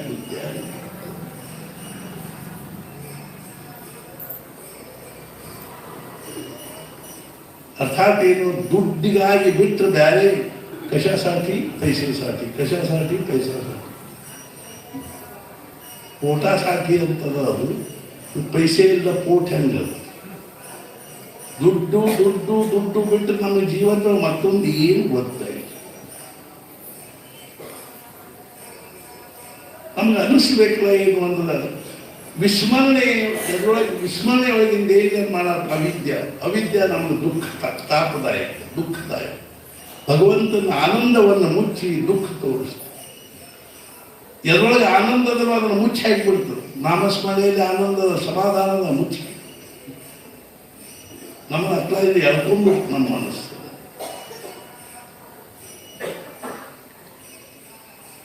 ಸತ್ಸಂಗದಲ್ಲಿ ಸಮಾಧಾನದ ಅದು ಮಹತ್ವವನ್ನ ಮುಚ್ಚಿ ಹಾಕಿ. ವಿಸ್ಮರಣೆ ಒಳಗಿಂದ ಏನು ನಿರ್ಮಾಣ ಆಗ್ತದೆ ಅಂದ್ರೆ, ಸ್ಮರಣೆ ಒಳಗಿಂದ ಏನು ನಿರ್ಮಾಣ ಆಗ್ತದೆ, ವಿದ್ಯಾ ನಿರ್ಮಾಣ. ನಮ್ಮದು ಸ್ಮರಣೆ ವಿಸ್ಮರಣೆ ಒಂದು ರೇಷೋ ಎಷ್ಟದ ಪ್ರಮಾಣ, ಅದಕ್ಕೆ ಅನುಸಾರವಾಗಿ ನಮ್ಮಲ್ಲಿ ಏನದು ಅಂದ್ರೆ ಸಮಾಧಾನ ಮತ್ತು ಅಸಮಾಧಾನ. ವಿಸ್ಮರಣೆ ಎಷ್ಟು ಅಷ್ಟು ಏನು ಅಂದ್ರೆ ಅವಿದ್ಯೆಯ ಫಲ ಏನು ಅಂದ್ರೆ ಅಸಮಾಧಾನ, ದುಃಖ. ಸ್ಮರಣೆ ಎಷ್ಟದನೋ ಅದರಿಂದ ನಿರ್ಮಾಣವಾಗ್ತಕ್ಕಂಥ ವಿದ್ಯೆ ಎಷ್ಟೋ ಅಷ್ಟು ನಮ್ಮ ಸಮಾಧಾನ. ಇವು ಇಕ್ವೇಶನ್ ನಮ್ಮ ತಲೆಗೆ ಹೋಗುವುದಿಲ್ಲ. ಅರ್ಥಾತ್ ಇವೇನು ಇಕ್ವೇಶನ್ ಅವನೋ ಇವು ನಮ್ಮ ತಲೆಗೆ ಹೋಗುವುದಿಲ್ಲ. ಮತ್ತೆ ನಮ್ಮ ತಲೆಯಾಗ ಅದೇ ಇದೆಲ್ಲ ಇದು ಅವಿದ್ಯೆ ಅಂತ ಕಾರ್ಯ. ಅವ್ರಿಗೆ ಹೋಗುವುದ್ರಾಗ ನಮ್ಮ ಎಲ್ಲ ವಿಚಾರಗಳನ್ನು ಮುಚ್ಚಿ ಹಾಕಿ ಪ್ರಪಂಚದ ವಿಚಾರಗಳನ್ನು ಮ್ಯಾಲೆ ತಂದು ತೋರಿಸ್ತಾ ಏನು ಅಂದ್ರೆ, ಈ ಸತ್ಯ ಹೋದ್ಕೊಳ್ಳಿ, ಅವ್ರನ್ನ ಭೇಟಿ ಆಗಬೇಕು, ಇಲ್ಲಿ 10,000 ರೂಪಾಯಿ ಕೊಡಬೇಕು, ಅದು 25,000 ರೂಪಾಯಿ ತರಬೇಕು, ಇದನ್ನು ಮಾಡಬೇಕು, ಅದನ್ನು ಮಾಡಬೇಕು. ಸಾಧು ಸಂತರು ಇದ್ರ ಬಗ್ಗೆ ಬೇಜಾರಿಲ್ಲ. ಅವ್ರು ಎಷ್ಟರೇ ಆಶಾವಾದಿ ಇದ್ದಾರೆ ಅಂದ್ರೆ ಹಿಂದಿಲ್ಲ. ಅದೇ ಕೃಷ್ಣಮೂರ್ತಿ ಅಗ್ನಿ ಕೊನೆಯ ಅವಸ್ಥೆಯಲ್ಲಿ ಅವ್ರ ಭೇಟಿಗೆ ಯಾರೂ ಬರ್ತಿದ್ದಿಲ್ಲ. ಮುಂಬೈಯಲ್ಲಿ ಅವಾಗ ನಾಗ್ಪುರದ ಒಬ್ಬ ಡಾಕ್ಟರ್ ಹೋದ್ರು, ನನಗೆ 2 ನಿಮಿಷ ಭೇಟಿ ಅವ್ರನ್ನ ಕೃಷ್ಣಮೂರ್ತಿ ಅವ್ರನ್ನ ಕೇಳ್ಕೊಳ್ಳಿ ಕಳಿಸಿಲ್ಲ. ಹೋದ್ರು. ಅವಾಗ ಅವ್ರು ಹೇಳಿದ್ರು, ನೀವು ಸಾಕಷ್ಟು ಹೇಳಿದ್ದಾರೆ ಏನು ಬರೀತಾರೆ. ಅವಾಗ ಕೃಷ್ಣಮೂರ್ತಿ ಅವ್ರು ಏನಂದ್ರು ಅಂದ್ರೆ, ನಾ ಈಗ ಬೀಜ ಬಿತ್ತಿರ್ತೀನಿ, ಇವತ್ತಿನ ನಾಳಿನ ಫಲ ಬಂದತ್ತಿರ್ತದೆ. ಸತ್ಪುರುಷರು ಹಿಂಗೆ ಕಳ್ಕೊಳ್ಳಿ, ಇವತ್ತು ನಾನು ಬೀಜ ಬೀಳ್ತೀನಿ, ಹಾಕಿ ಬೀಜ ಊರಿಟ್ಟಿನಿ, ಇವತ್ತಿಲ್ಲ ನಾಳೆ ಅದು ವೃಕ್ಷವಾಗಿ ಫಲ ಕೊಡ್ತಾರೆ. ನೀನು ನಾವು ಮಾತಾಡುವಾಗ 1984 ಜನವರಿ 25ನೇ ತಾರೀಖಿನ ದಿವಸ ನಮ್ಮ ಕರ್ನಾಟಕ ಮಹಾರಾಷ್ಟ್ರಗಳಲ್ಲಿ ಏನು ಪರಿಸ್ಥಿತಿ, ಎಷ್ಟು ಮಂದಿ ಮನೆ ಒಳಗೆ ಜಪ್ ಮಾಡಿದ್ದು, ಎಷ್ಟು ಮಂದಿ ಕೈಯಾಗಿ ಜಪ್ ಮಾಡಿದ್ದು ಹೇಳಿ.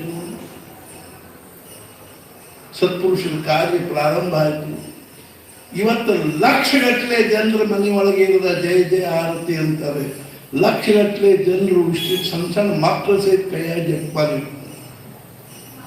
ಈ ಜನರ ಬರೇ ಜಪ್ಮಾಲಿ ಹಿಡ್ಕೊಂಡು ನಾವು ಸಾಕು, ಮುಂದಿನ ಜನರ ಜಪ ಮಾಡುವಂತ ಸಾಮಾನ್ಯ ಕಾರ್ಯ ಇದು ಸಮಾಜದಲ್ಲಿ. ಓನ್ಲಿ ರೆವಲ್ಯೂಷನ್ ಇದು ಇನ್ನರ್ ರೆವಲ್ಯೂಷನ್. ಇಲ್ಲಿ ಯಾವುದೋ ಮಂತ್ರ ಇಲ್ಲ, ತಂತ್ರ ಇಲ್ಲ, ಕೃತಿ ಇಲ್ಲ, ಕಾರ್ಯ ಇದು ಇಲ್ಲ. ಕೇವಲ ಒಂದೇನು ನಾಮಸ್ಮರಣೆ.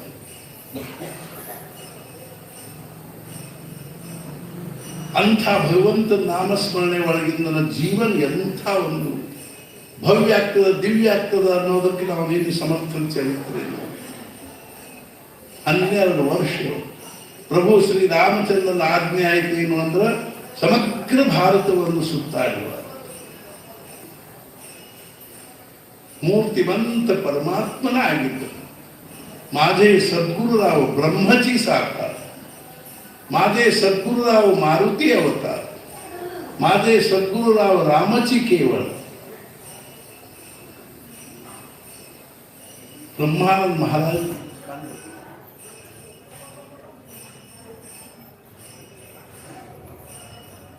ಅದೇ ಸಮರ್ಥರ ಅವ್ರಿಗೆ ಏನಾಗಲಿಲ್ಲ ಅಂದ್ರೆ ಆ ಸಮರ್ಥದ ಅವತಾರದಲ್ಲಿ ಅವ್ರಿಗೆ ನಾಮಸ್ಮರಣೆ ಮಾಡಿ ತೃಪ್ತಿ ಆಗಲಿ. ಅವಾಗ ಅವ್ರಿಗೆ ಅನ್ನಿಸ್ಲೇ ಇರೋದು ಇನ್ನೊಂದು ಅವತಾರ ತಾಳಿ ಕೇವಲ ನಾಮಸ್ಮರಣೆ ಮಾಡಬೇಕು. ಅದಕ್ಕಾಗಿಯೇ ಮಹಾರಾಜರು ಸಮರ್ಥರು ಸಂಚಾರ ಮಾಡಲಿಕ್ಕೆ ಅವರು ಸಂಪೂರ್ಣ ಆಶೇತು ಹಿಮಾಚಲ ಭಾರತವನ್ನು ಸಂಚಾರ ಮಾಡಿ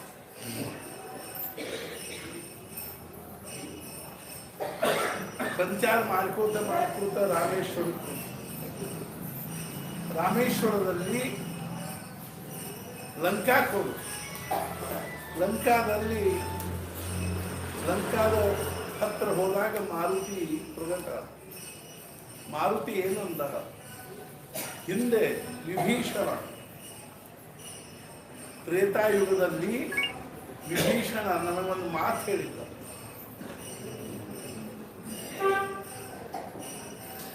ಏನು ಅಂದ್ರೆ ಮುಂದೆ ಕಲಿಯುಗದಲ್ಲಿ ಯಾರಾದರೂ ಒಬ್ರು ದೊಡ್ಡ ಸತ್ಪುರುಷರು ಭಗವದ್ ಭಕ್ತರು ಅವತಾರ ಮಾಡಿ ಬಂದರೆ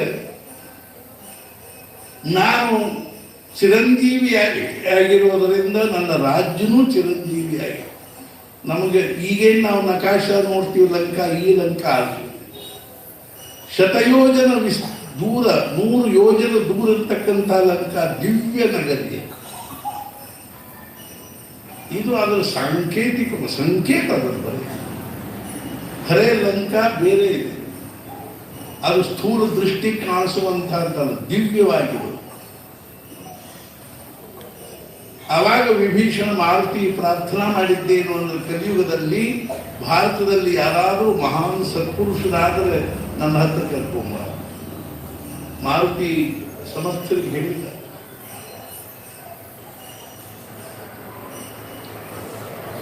ನನಗೆ ಹೀಗೆ ವಿಭೀಷಣ ಹೇಳಿದ ಆದ್ದರಿಂದ ನಾನು ನಿಮ್ಮನ್ನು ಲಂಕಾ ಕರ್ಕೊಂಡು ಆಗಲಿ ಮಾರುತಿಯವ್ರನ್ನ ಹೆಗಲ ಮೇಲೆ ಕೂಡಿಸ್ಕೊಂಡು ಲಂಕಾ ಕರ್ಕೊಂಡು ವಿಭೀಷಣ ಬಹಳ ಸಂತೋಷ ಅತ್ಯಂತ ಆದರದಿಂದ ಗೌರವದಿಂದ ಸ್ವಾಗತ ಮಾಡಿಕೊಂಡು ಅತ್ಯಂತ ಪ್ರೇಮದಿಂದ ಕೂಡಲು ಇಬ್ಬರು ಮಹಾನ್ ಭಗವತ್ ಭಕ್ತರು. ಆಮೇಲೆ ಮಹಾರಾಜ್ ಅರ್ಥಾತ್ ಸಮರ್ಥರು ಏನ್ ಮಾಡಿದ್ರು, 15 ದಿವಸ ಲಂಕಾ ಪ್ರತಿ ದಿವಸ ಸಮರ್ಥರ ಕೀರ್ತನ ನಡೀತಿತ್ತು, ಸತ್ಸಂಗ ನಡೀತಿತ್ತು. ವಿಭೀಷಣನು ಬಹಳ ದೊಡ್ಡ ಭಗವತ್ ಅವನು ಚಿರಂಜೀವಿ.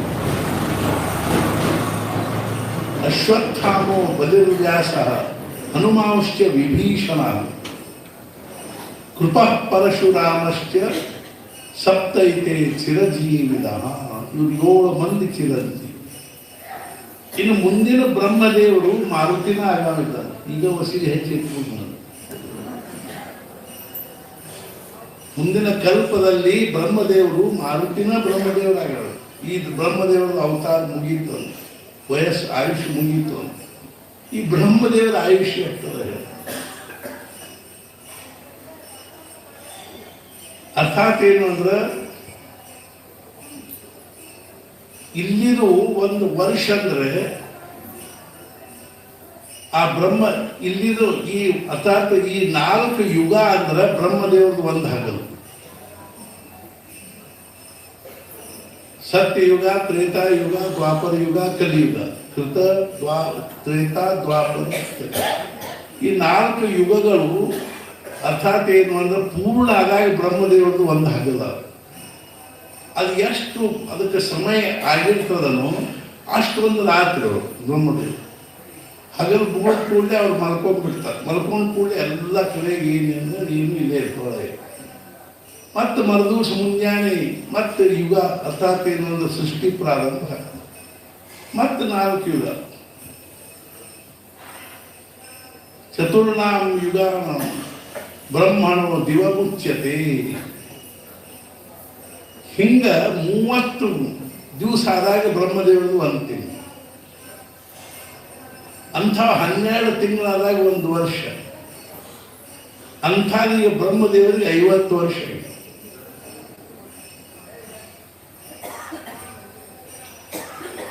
ಆದ್ದರಿಂದ ದ್ವಿತೀಯ ಪದಾರ್ಥೇ ಅಂತ ಹೇಳ್ತೀವಿ ನೋಡಿ. ಈಗ 2ನೇದ್ದು ಒಂದು 50 ವರ್ಷ ಆಗಿ ಗೋಲ್ಡನ್ ಜುಬ್ಲಿ ಆತವು. ಇನ್ನು 2ನೇದು 50ನೇ ವರ್ಷವಾಗಿ ಅಷ್ಟಾವಿಂಶತಿತಮೇ ಕಲಿಯುಗೆ ದ್ವಿತೀಯ ಪದಾರ್ಥೇ. ಈ 2ನೇ ಪದಾರ್ಥದಲ್ಲಿ 28ನೇ ಕಲಿಯುಗ ಅಂದ್ರೆ 28 ಸಲ ಯುಗ. ಇವು 4 ಯುಗ ತಿರುಗಿ ಆಗ್ತಿದ್ವ. ಅಲ್ಲಿ ವಿಭೀಷಣ ರಾಜ್ಯದಲ್ಲಿ ಸಮರ್ಥರು 15 ದಿವಸ ಇದ್ದು ಮತ್ತೆ ಮಾರುತಿ ತಿರುಗಿ ಬಂದು ಅವನ್ನ ಭಾರತದಲ್ಲಿ ಬಿಟ್ಟು ಕೂಡಲೇ ಮತ್ತೆ ಸಂಚಾರ ಮಾಡಿಕೊಡ್ತಾನೆ. ಅವರ ಸಂಚಾರದ್ದು ಅನೇಕ ಪ್ರಸಂಗಗಳು. ಆಮೇಲೆ ಅವ್ರು ಸಂಚಾರ ಮಾಡ್ತಾ ಮಾಡ್ತಾ ಕಾಶಿಗೆ ಬಂತು. ಕಾಶಿಯಲ್ಲಿ ಅವ್ರು ಏನ್ ಮಾಡಿದ್ರು, ಸಹಜವಾಗಿ ವಿಶ್ವನಾಥನ ದರ್ಶನ, ಜಟ ಗಡ್ಡ ಹಿಂಗೊಂದು ಉಪರನ್ನು ಕಟ್ಕೊಂಡ್ಬಿಟ್ಟು ಅಲ್ಲಿ ಕಾಶಿ ಪಂಡಾಗಳಿಗೆ ಏನು ಅನ್ನಿಸ್ತು, ಇಲ್ಲಿ 100,000 ಸಾಧುಗಳ ಜೊತೆ ಇವನು ಒಬ್ಬ ಸಾಧು ಇದ್ದಾನ ಅಂತ ಅನಿಸಿ ಅವ್ರು ಏನು ಮಾಡಿದ್ರು ಅಂದ್ರೆ ಕಾಶಿ ವಿಶ್ವನಾಥನ ಹತ್ರ ಬರ್ಬಾರ್ದೆ, ಏಯ್ ದೂರ ಹತ್ರ ಉದರ್ಜಾವ ಇವ್ರು ಸಮರ್ಥನ ಕೈ ಮುಗಿದು ಹೊರಗೆ ಬಂದು ಒಂದು ಕಡೆ ಮೂಡ್ಯಾಕು ಕಟ್ಟಿದ್ರು. ಅವರೆಲ್ಲ ಪಂಡಾಗಳು ನೀರು ಹಾಕಬೇಕು ಅಂತ ನೋಡ್ತಾರಲ್ಲಿ ವಿಶ್ವನಾಥನ ಇಲ್ಲ. ಗಾಬರ ಬಿಟ್ಟು ವಿಶ್ವನಾಥ ಕಾರದೆ. ಕಾಶಿದೊಂದು ಹಂಗೆ ಮಜಾಶೀಲ್ ಪ್ರಸಂಗ. ಒಮ್ಮೆ ಮುಂಬೈದಿಂದ ಒಂದು 10-12 ಮಂದಿ ಕಾಶಿ ಅವ್ರು ಮುಂಚೆ ಪ್ರಯಾಗದಾಗಿ ಇಳಿದ್ರು. ಪ್ರಯಾಗದಲ್ಲಿ ತೀರ್ಥ ವಿಧಿಗಳನ್ನೆಲ್ಲ ಮುಗಿಸ್ಕೊಂಡ್ರು. ಅದರಲ್ಲೂ ವಿಶೇಷವಾಗಿ ಒಬ್ಬರು ಸಾಧಾರಣ 4-5 ಮಂದಿ ಮಾಡಿಸಿದ್ರು, ಮುಂದನ ಮಾಡಿಸಿದ್ರು. ಪ್ರಯಾಗದ ಅಥವಾ ಕ್ಷೌರಿಕರಂದ್ರೆ ಹೆಂಗಿರ್ತಾರಂದ್ರೆ ಒಮ್ಮೆ ಇವರಿಗೆ ಕಲ್ಸರೆ ಅವ್ರಿಗೊಬ್ರು ಏನನ್ನು ಕಾಯ್ ಸುಂದರ ಪ್ರವಚನ ಕರ್ತಾವೋ, ಎಷ್ಟು ಚಂದ ಪ್ರವಚನ ಮಾಡ್ತಿಲ್ಲ. ಅಂದ್ಕೂಡ ಅವ್ರಿಗೆ ಪ್ರಯಾಗದ ಕ್ಷೌರಿಕ ಉದಾಹರಣೆ. ಅವ್ರು 2 ನಿಮಿಷ ತಲೆ ಭಾಗ ಬೇಕು, ಎಷ್ಟು ಅತಿ ನುಣುಪ ನುಣು ಅನ್ನೋ ಹಂಗೆ ಬೋಳಿಸ್ಬಿಡ್ತಾರೆ. ಯಾರು ಕೇಳಿದ್ರು ಏನು 2 ನಿಮಿಷನಾಗ ಎಷ್ಟು ಚಂದ ಬೋಳಿಸ್ಬಿಡ್ತೀವಿ. 50 ವರ್ಷದ ಅನುಭವದಲ್ಲಿ ನನಗೆ ಹಂಗೆ ಬೆಳೆಸದ ನಮಗೂ 50 ಹಂಗೆ ನಮಗೂ ಚಲೋ ತಿನ್ಬೋದು. ಅಲ್ಲೆಲ್ಲ ತಲೆ ಬೋಳ್ಸೋದು ಮರುದಿವಸ ಕಾಶಿ ಹೋದ ಅವತ್ತು ರಾತ್ರಿ ಸೋಮವಾರ ಇತ್ತವತ್ತು ಕರ್ಮಧರ್ಮ ಸಂಯೋಗದಿಂದ ಲೈಟ್ ಇದ್ದಿದ್ದೆ.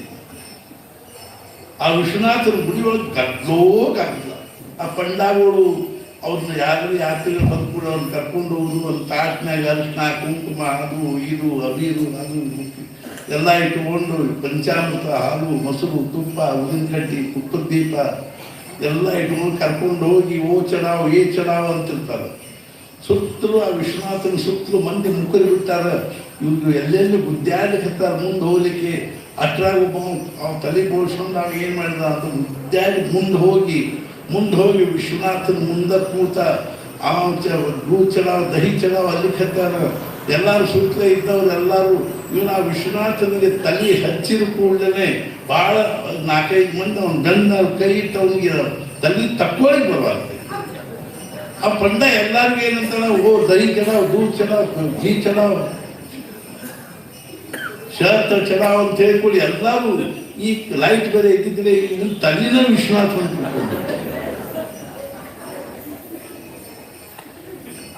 ಎಲ್ಲರೂ ಹಾಲು ಹಾಕಿದೆ, ಮೊಸರು ಹಾಕಿದೆ, ತುಪ್ಪ ಹಾಕಿದೆ, ಜೇನು ಹಾಕಿರುತ್ತೆ. ಜೇನು ತುಪ್ಪ ಹಾಕಿದೆ ಅಂತ ಕೂಡ ನುಣು ಕಲಿಯರು ಕೈ ಆಡಿಸಿದ್ರು. ಆ ಶಿವಲಿಂಗದ ಕೈ ಆಡಿಸಿದಾಗ ಆಗ್ತಿದ್ರು. ಮುನ್ನಾ ದಿವಸ ಮಾಡಿಸಿದ ಕಲಿಯರು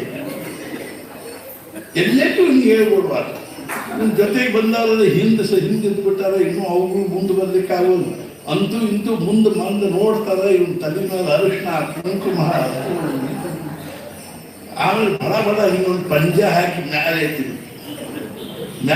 ಹಂಗೆ ಒಂದು ತಲೆ ಮಾರಿ ಆ ಪಂಜ ಸುತ್ತಕೊಂಡು ಗಂಗಾದಲ್ಲಿ ತೊಗೊಂಡು ಹೋಗಿ ಒಂದು ಮುಳುಗಿಸಿ ತೆಗೆದಾಗ ಸ್ವಚ್ಛ ಇಂಥ ಪರಿಸ್ಥಿತಿ ಇರ್ಬಾರ್ದು. ಸಮರ್ಥರ ಬಂದ ಒಂದು ಮೂಲ ಸುಮ್ಮನೆ ಕೂತ್ಕೊಳ್ಳೆ ವಿಶ್ವನಾಥನೇ ಗಾಬರೇ ಬಿಟ್ಟು ಕಾಗೆ ಅವಾಗ ಒಬ್ಬ ಮುದುಕಿ ಹುಚ್ಚಿದ್ದೆ. ಇದೇ ಸಾಧು ಬಂದಿದ್ದಲ್ಲ ಮಹಾತ್ಮ, ಅವ್ರು ಎಂಥವ್ರು ಯಾರಿಗೂ ಸುಮ್ಮನೆ ಹಂಗೆ ಏನಾದರೂ ಅಂದ್ವಿ. ಮಹಾರಾಜ ಹೇಳಿದ್ರು ಸಾಧುಗಳಿಗೆ ನಾವು ಹಂಗೇನು ಅನ್ಬಾರ್ದು. ಯಾವ ಹುತ್ತಿನೊಳಗೆ ಎಂಥ ಹಾವು ಇರ್ತದೆ ಅನ್ನೋದು ಗೊತ್ತಾಗೋದಿಲ್ಲ. किस वेश में भगवान आते हैं मालूम नहीं पड़ता है. साधु संत भी जाके न पूछो साधु से, पूछ लीजिए ज्ञान. ಅರ್ಥಾತ್ ಏನು ಅಂದ್ರೆ ಜ್ಞಾನವನ್ನು ಕೇಳಬೇಕು. ಅವ್ರು ಜಾತಿ ಪಾತಿ ಕೇಳಿ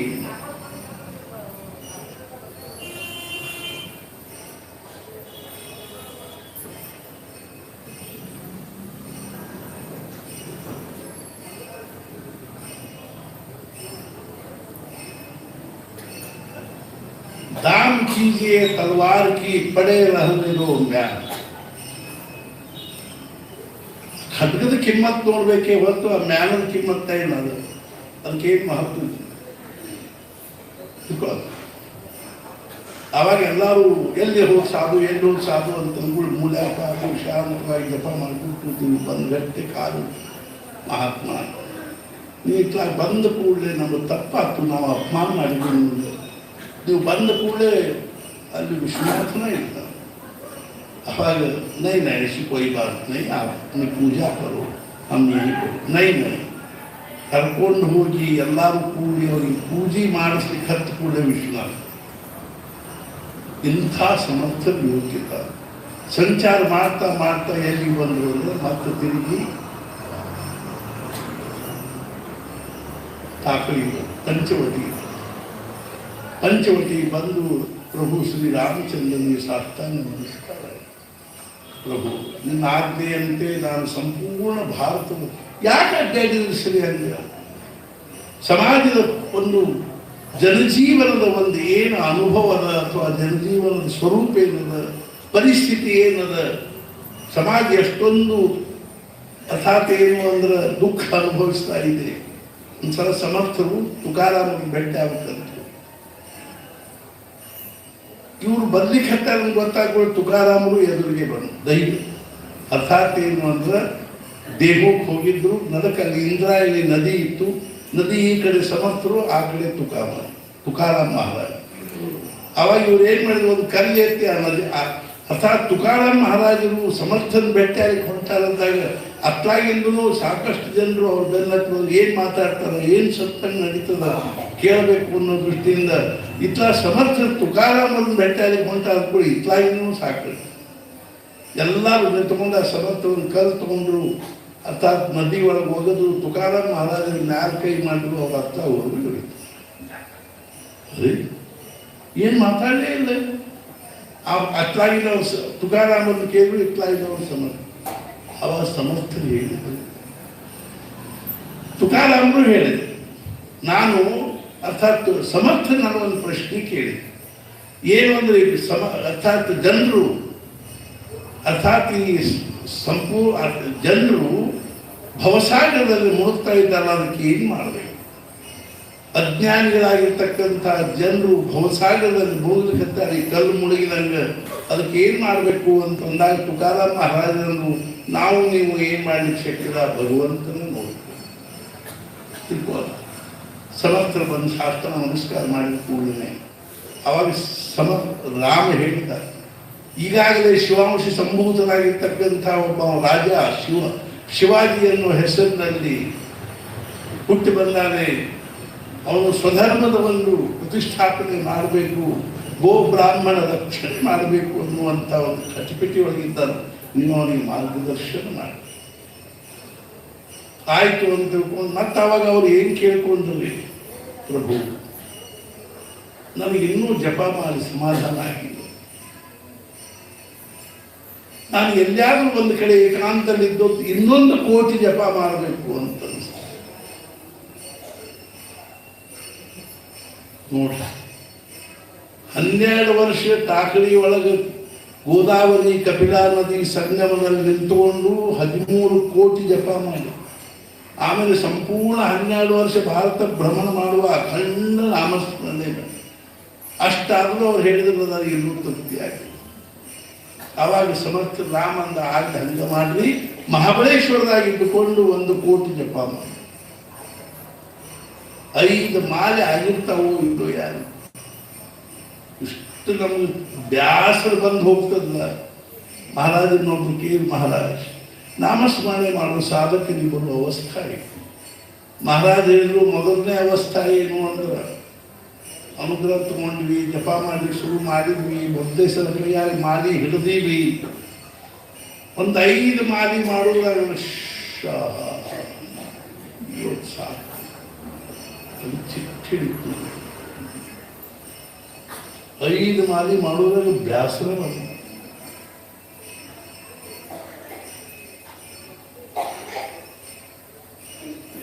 ಆದರೂ ಸ್ವಲ್ಪ ಪ್ರಯತ್ನ ಮಾಡ್ಲಿಕ್ಕೆ ಹತ್ವಿ. ಎಷ್ಟೋ ಮಂದಿ ನಾವು ಬರೀ 13 ಮಾಲಿ ಮಾಡ್ವಿ ಅಂತ ಹೇಳಿ ಅವ್ರು ನಮ್ಮನ್ನು ಕೇಳ್ತಾರೆ, ಇಷ್ಟೇ ನಿಮ್ಗೆ ಇಷ್ಟ? ನಾವೇನು ಹೇಳ್ತೀವಿ, ಬರೀ ಒಂದು 13 ಮಾಲಿ ಅಂದ್ರೆ 26 ನಿಮಿಷ ಮಾಡುವುದು ನಿಮಗೆ ಬ್ಯಾಸರ ಅಂದ್ರೆ ನಿಮಿಷ.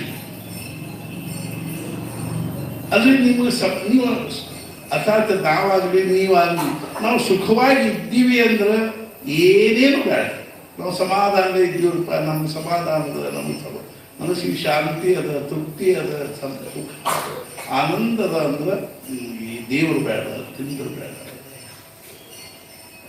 ನಾವು ಇಷ್ಟೊಂದು ಪ್ರಪಂಚಕ್ಕೆ ಖಟಪಟಿ ಮಾಡಿ ಮಾಡಿ ಮಾಡಿ ನಮಗೆ ಸಮಾಧಾನ ಆಗವಲ್ತು ಅಂದ್ರೆ ನಾವು ಎಲ್ಲಿ ತಪ್ಪಲಿಕ್ಕೆ ಹತ್ತೀವಿ ಅನ್ನೋದನ್ನ ಕೇಳಬೇಕಿಲ್ಲ. ನಾವು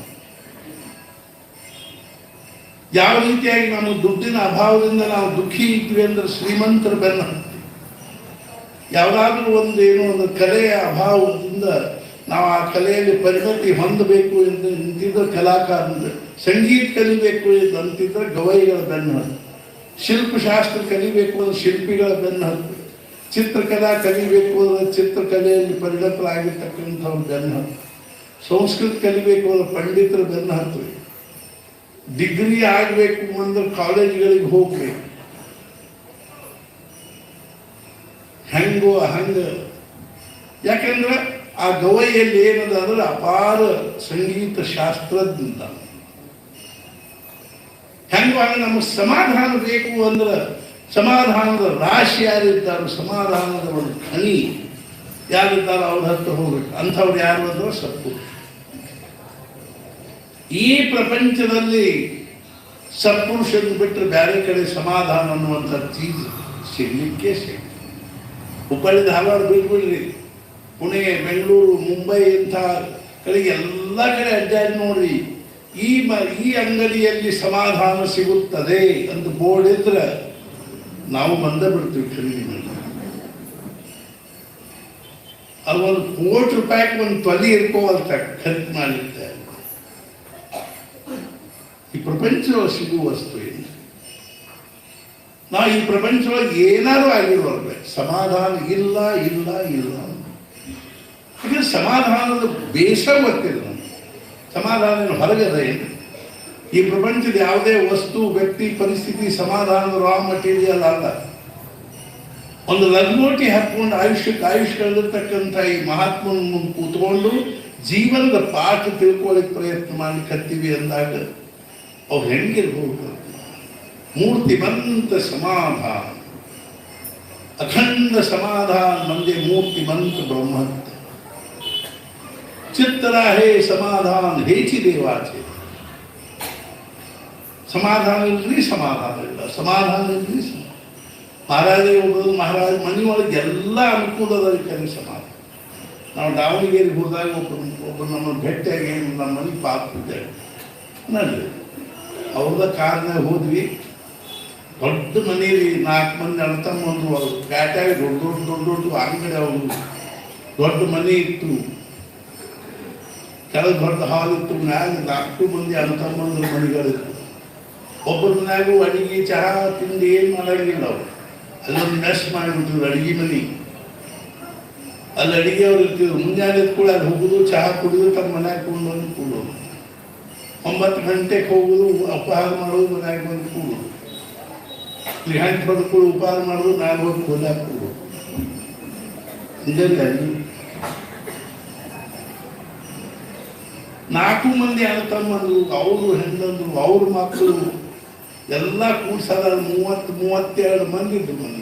ಅಡಿಗೆ ಅವ್ರು ಪಡಿಗೆ ಅವ್ರು ಹೇಳೋದು, ಕಸ ಅವರು ಪಲ್ಸಿ ಒರೆಸೋರು, ಬಟ್ಟೆ ಒಗೆಯವರು, ಅಂಡಿ ತೊಳೆಯವರು. ಅವ್ರು ಯಜಮಾನ ಕರ್ಕೊಂಡು ಹೋಗಿ ನಮ್ಮನ್ನ ಹಾಲ್ನ ನಡ ಕೂಡಿಸಿ ಪೂಜೆ ಮಾಡಿದ್ರು. ಮ್ಯಾಲಿಂದ ಎಲ್ಲ ಹೆಣ್ಮಕ್ಳು ಇಳಿದು ಬಂದರು, ಸಣ್ಣ ಹುಡುಗರು ಹೆಣ್ಮಕ್ಳು ಇಳಿದು ಬಂದರು. ಒಬ್ಬೊಬ್ರು ಮೈ ಮ್ಯಾಗ ಕನಿಷ್ಠ 1-1.5 ಕಿಲೋ 2 ಕಿಲೋ ಬಂಗಾರ.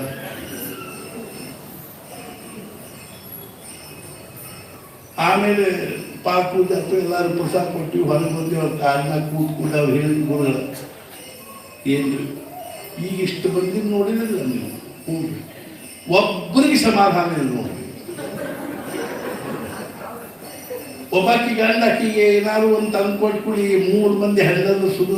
ನೀವು ಏನು ನೀವು ನೋಡಿ, ಅವರು ಎಷ್ಟು ಚಂದ ಅಂದ್ರೆ ಏನು ಸೀರೆ ತಂದ, ನೀವೇನು ನೀವು ಬರೇ ಜಗಡಿ ಮನೆಯೊಳಗೆಲ್ಲ. ವೇಳೆಕರಂತ ಅಡ್ರೆಸ್ರು ಇದೊಂದು ಹೆಬ್ಬಳ್ಳಿಗೆ ಬಂದು 50,000 ರೂಪಾಯಿ ಇದು ಮಾಡಿ ಹೋಗ್ತದೆ. ಜಗತ್ತಿನೊಳಗೆ ಎಲ್ಲೆಲ್ಲೂ ಸಮಾಧಾನ. ನಾನು ಇನ್ನು ಉದಾಹರಣೆ ಹೇಳಿದೆ. ಈ ಅರ್ಥಾತ್ ಈ ಸಮುದ್ರದ ಯಾವುದೇ ಮೂಲಿಗೆ ಹೋಗಿ ಎಲ್ಲೇ ಆ ಮೂಲ ಕೂತು ಅಲ್ಲೇನೋ ಒಂದು ಗುಟ್ಟಿಗೆ ನೀರು ಕುಡಿದು ನೋಡ್ರಿ, ಹಂಗೆ ಉಪ್ಪ ಇರ್ತದಲ್ಲ. ಹಂಗೆ ಪ್ರಪಂಚದೊಳಗೆ ಅದು ಅಮೇರಿಕಾ ಇರಲಿ, ಫ್ರಾನ್ಸ್ ಇರಲಿ, ಜಪಾನ್ ಇರಲಿ, ಸುಡುಗಾಡಿರಲಿ ಸುಡ್ತೇವೆ. ಎಲ್ಲಿ ಮನುಷ್ಯ ಇದ್ದಾನೋ ಅಲ್ಲಿ ಸಮಾಧಾನ ಇಲ್ಲ. ಏನ್ ಮಾಡ್ಬೇಕು?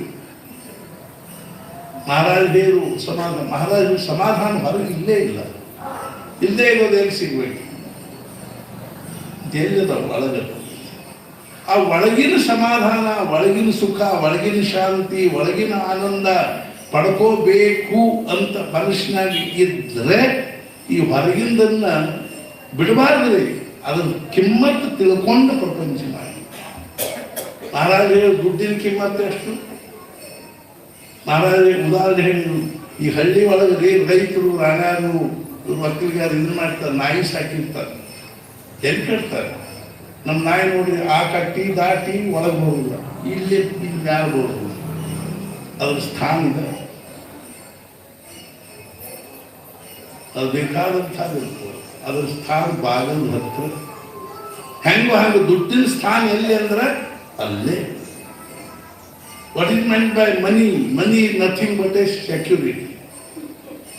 ಅದನ್ನ ತಲೆ ಮೇಲೆ ಕುಣಿದಾಡ್ದಿರ್ತದೆ, ಅದ್ರ ಬಗ್ಗೆ ಅಭಿಮಾನ ಪಟ್ಕೊಳ್ದಿರ್ತದೆ. ನಾ ಕೋಟ್ಯಾಧೀಶ ಇದ್ದೀನಿ, ಲಾಖ್ಯಾಧೀಶ ಇದ್ದೀನಿ.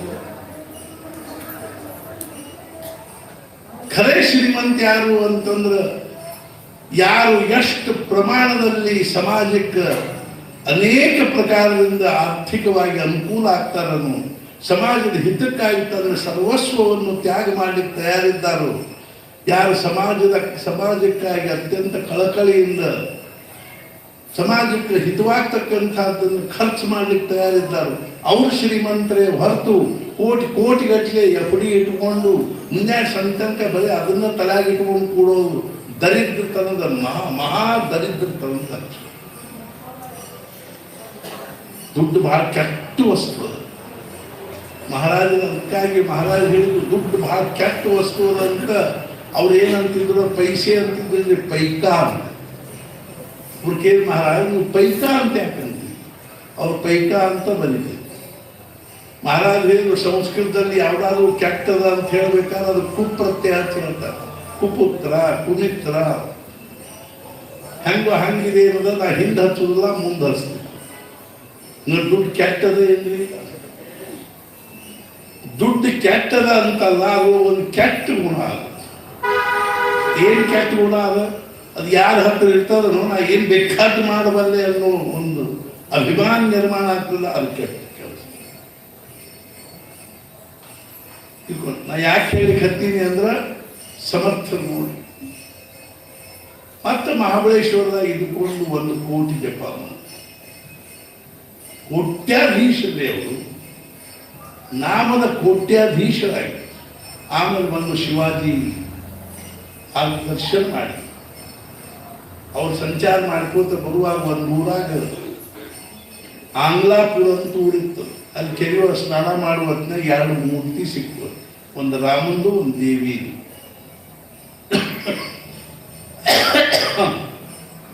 ಆ ರಾಮನ ಮೂರ್ತಿ ತನ್ನ ಚಾಪುರದ ಸ್ಥಾಪನಾ ಮಾಡಿದ್ರು. ಅಲ್ಲೇನೆ ಆಂಗ್ಲಾಯಿ ಅಲ್ಲ, ಸಜ್ಜನಗಢದಲ್ಲಿ ಆಂಗ್ಲಾಯಿ ದೇವಿ ಸ್ಥಾಪನಾ ಮಾಡಿದ್ರು ಛತ್ರಪತಿ ಶಿವಾಜಿಗೆ. ಅರ್ಥಾತ್ ಇದಕ್ಕೂ ಮೊದಲು ಏನಾಯಿತು ಅಂದ್ರೆ ಅವ್ರು ಯಾವಾಗ ತಿರುಗಿ ಬಂದು ರಾಮನನ್ನ ಭೇಟಿಯಾಗಿ ಮಹಾಬಳೇಶ್ವರದಲ್ಲಿ ಮತ್ತೊಂದು ವರ್ಷದಲ್ಲಿ ಮಾಡಿದ್ರು.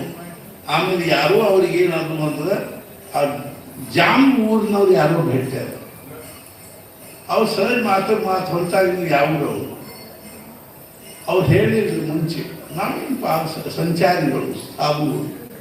ಅವಾಗ ಅವ್ರು ಇಲ್ಲೊಂದು ಅವ್ರಿಗೇನಿತ್ತು, ವಾಳಿರ್ತಿ, ಗುಮ್ಮಟಿರ್ತಿ. ಸಣ್ಣವರಿದ್ದಾಗ ಗಿಡದ ಮೇಲಿಂದ ಕೆರೆ ಒಳಗೆ ಜಿಗಿದಿದ್ರು, ಕೆಳಗೆ ಒಳಗೆ ದೊಡ್ಡ ಕಲ್ಲಿಗೆ ಹೋಗಿ ತಲೆ ಬಡದಿತ್ತು. ಅದು ವಾಳು ಇನ್ನೂ ಹಂಗೆ. ಅದನ್ನ ನೋಡಿದವ ನೀವು ನಾರಾಯಣ ಹೋದಲ್ಲ, ಹೌದು ನೋಡೋದು ನಿಮ್ಮ ತಾಯಿ ನಿನ್ನ ಸಲುವಾಗಿ ಹತ್ತು ಪೂಜೆಗೆ ಭೇಟಿ ಆಗಬೇಕು. ಆಯ್ತು, ಸಮರ್ಥ ಜಾಂಬ್ ಊರಿಗೆ ಬಂದು ಅವ್ರ ಮನೆ ಮುಂದಿನ ಜೈ ಜೈ ರಘುವೀರ್ ಸಮರ್ಥನ್. ಅವಾಗ ಇವ್ರ ಅಣ್ಣ ಸಮರ್ಥ. ಅರ್ಥಾರ್ಥ ಏನು ಅಂತಂದ್ರೆ ಇವ್ರ ಅಣ್ಣನ ಹೆಂಡತಿ ಗಂಗಾಧರ ಸ್ವಾಮಿ ಹೆಂಡತಿ ಭಿಕ್ಷಾಕ್ರಿದ್ರು. ಅವಾಗಿನ ಕಾಲಕ್ಕೆ ಮರದಲ್ಲಿ ಅಕ್ಕಿ ಬಾಳ ಗೋಧಿ ಏನು ತಂದು ಭಿಕ್ಷಾ. ಈಗ ಪದ್ಧತಿನ ಮರದಲ್ಲಿ ಆಗಲಿ ಭಿಕ್ಷಾ ಹಾಕೋ ಪದ್ಧತಿನ ಹೌದು.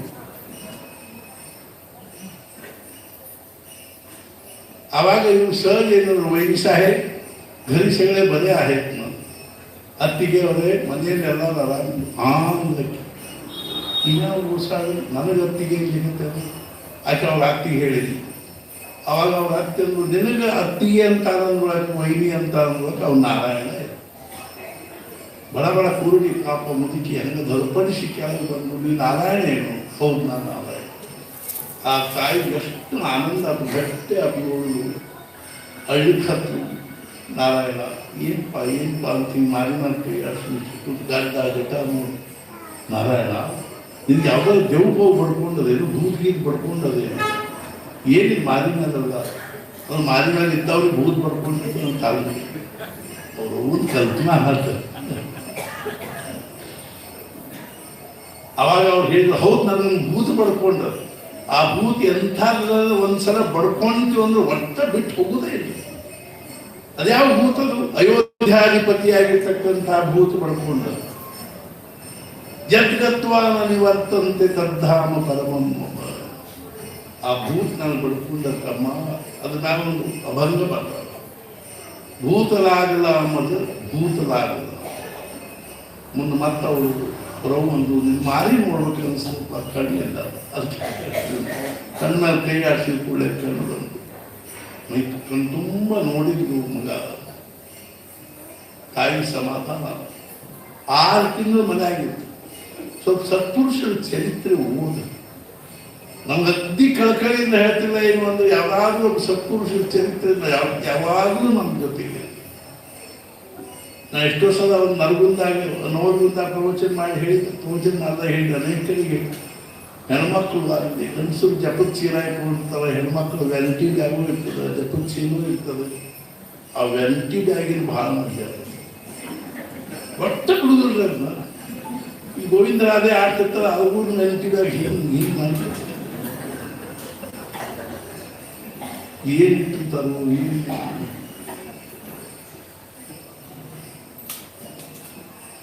ಆ ಚೀಲದೊಳಗೆ ಏನಿಟ್ಟುಕೊಳ್ಳಿ ಒಂದು ಸಾಲದ ಒಂದು ಯಾರಾದ್ರೂ ಒಬ್ಬರು ಸತ್ಪುರುಷರು ಅಂದ್ರೆ ಒಂದು ವ್ಯಕ್ತಿಯಲ್ಲಿ ಒಂದೊಂದು ಅವಸ್ಥೆ. ಅದು ನಮ್ಮ ಮಾನವೀಯ ಭಾವನೆಗಳ ಆಚೆಗಿರ್ತಕ್ಕಂಥ ಒಂದು A beautiful synthesis of human and divine. ಮಾನವೀಯ ಹಾಗೂ ದೈವೀಯ ಭಾವಗಳ ಒಂದು ಸುಂದರವಾದ ಸಮುಚ್ಚಯ ಯಾರು ಅಂದ್ರೆ ಸತ್ಪುರುಷರು.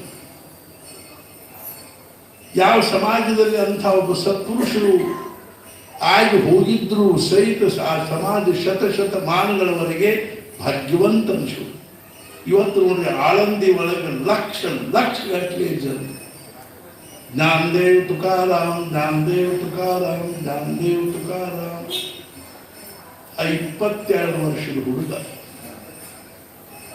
19ನೇ ವರ್ಷಕ್ಕೆ ಜ್ಞಾನೇಶ್ವರಿ ಬಂದ ನಿವಾಸ ಅನ್ನುವಂಥ ವಿರಾಮ ಒಂದು ಕಂಬಕ್ಕೆ ಹಾಕೊಂಡು ಒಬ್ಬ ಸಚ್ಚಿದಾನಂದ ಬಾಬಾ ಕಟ್ಟಿಗೆ ಮೇಲೆ ಸಾಪ್ತು ಕಟ್ಟಿಗೆ ಮೇಲೆ ಮಲ್ಕೊಂಡಿರ್ತಕ್ಕಂಥ ಅವನ ಹೆಂಡತಿ ಸದ್ದಿ ಹೋಗ್ಲಿಕ್ಕೆ ಹೋದಾಗ ಹೊಂಟಾಗ ಯಾರೋ ಬಂದು ಹೇಳಿದ್ರು ಇಲ್ಲೂ ಒಬ್ಬರು ಮಹಾತ್ಮ ಬಂದಿಕ್ಕೆ 4 ಮಂದಿ ಬಂದರು ನಮಸ್ಕಾರ ಮಾಡುವಂತಾಗ ಜ್ಞಾನೇಶ್ವರ ಮಹಾರಾಜರಿಗೆ ಆ ಹೆಣ್ಮಗಳು ನಮಸ್ಕಾರ ಮಾಡ್ಕೊಳ್ಳಿ ಸೌಭಾಗ್ಯವತಿ ಬರು. ಅವಾಗ ಕೇಳಲಿಕ್ಕೆ ಅವರ ಈ ಜನ್ಮಕ್ಕೆ ಯಾಕೆ ನನ್ನ ಪತಿ ನೋಡೋಣ ಕಟ್ಟಿಗೆ ಮೇಲೆ ಚಿತಾರ ಮೇಲೆ ನಾನು ಸಹಿತ ಸಹಗಮನ ಹೊಂಟೀನಿ. ಅವಾಗ ಅವ್ರು ನಾನು ನೋಡ್ತೀನಿ ಅಂತ ಹೇಳಿ ಬಂದು ಮಂಡಲದಾಗ ನೀರು ಸಿಂಪಡಿಸಿ ಕೂಡ ಎದ್ದು ಅವಾಗ ಅವ್ರು ಕೇಳಿದ ಗಂಡನ ಹೆಸರು ಸಚ್ಚಿದಾನಂದ.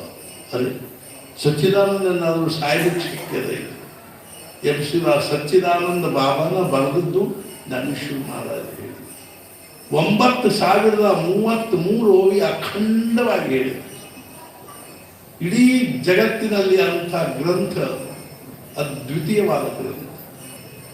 ಆಮೇಲೆ 22ನೇ ವರ್ಷಕ್ಕೆ ಸ್ವತಃ ನಾಮದೇವರ ಮಕ್ಕಳು ಜಗ್ಗ ತೆಗೆದು ಒಂದು ಕೈ ಪಾಂಡುರಂಗ ಹಿಡಿದಾರ, ಒಂದು ಕೈ ನಿವೃತ್ತಿನಾಥ್ ಹಿಡಿದಾರ. ಅಣ್ಣ ಕರ್ಕೊಂಡು ಹೋಗಿ ಅಲ್ಲಿ ಒಂದು ಮಣಿ ಹಾಕಿ ಕೂಡಿಸಿ ಮುಂದೊಂದು ಮಣಿ ಇಟ್ಟು ಅದನ್ನ ಜ್ಞಾನೇಶ್ವರಿ 9ನೇ ಅಧ್ಯಾಯ ತೆಗೆದಿಟ್ಟು ಎರಡೂ ಕಡೆಗೆ ಒಂದೊಂದು ಸಮಯ ಹಚ್ಚಿಟ್ಟು ಜ್ಞಾನೇಶ್ವರ ಮಹಾರಾಜರ ಸಮಾಧಿಯ ಕೂತರು. ಮ್ಯಾಲ ಬಂದದು ಮ್ಯಾಲೊಂದು ಕಲ್ಲಿಟ್ಟರು. ಸಿದ್ದೇಶ್ವರ ದೇವಸ್ಥಾನ ಎದುರಿಗೆ ನಂದಿ ಕೆಳಗ ಅಲ್ಲಿ ಒಳಗೆ ಹೋಗೋ ಜಾಗ. ಯಾವ ಯೂನಿವರ್ಸಿಟಿ ಒಳಗೆ ಯಾವ ಡಿಗ್ರಿ ಮಾಡಿಕೊಂಡು ನಮಗೆ ಇದ್ರ ಕಿಮ್ಮತ್ತು ಗೊತ್ತಿರ್ಬೇಕೇನೊಂದು ಇವತ್ತಿನ ಶಿಕ್ಷಣದ ಕಿಮ್ಮತ್ತು ಗೊತ್ತಿರ್ಬಾರ್ದು.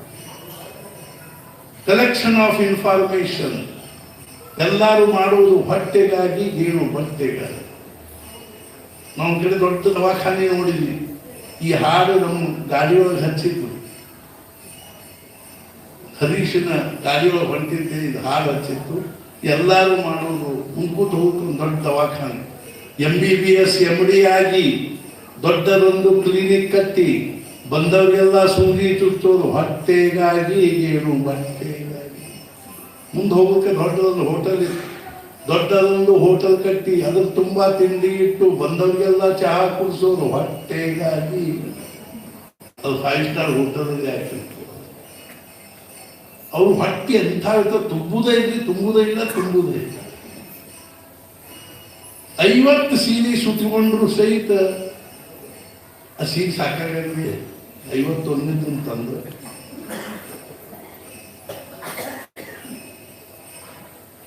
ಒಂದು ದಿವಸ ಪ್ಯಾಟ್ಯಾಗ ಹೊಂಟಿದ್ವಿ ಹುಬ್ಬಳ್ಳಿಯಾಗ, ದೊಡ್ಡದೊಂದು ಅಂಗಡಿ ಕಟ್ಟಿ ಅದ್ರ ತುಂಬಾ ಬಟ್ಟೆ ಇಟ್ಟು ಬಂದವ್ರಿಗೆಲ್ಲ ಟೊಕ್ಕಿ ಹಾಕೋದು ಹೊಟ್ಟೆಗಾಗಿ.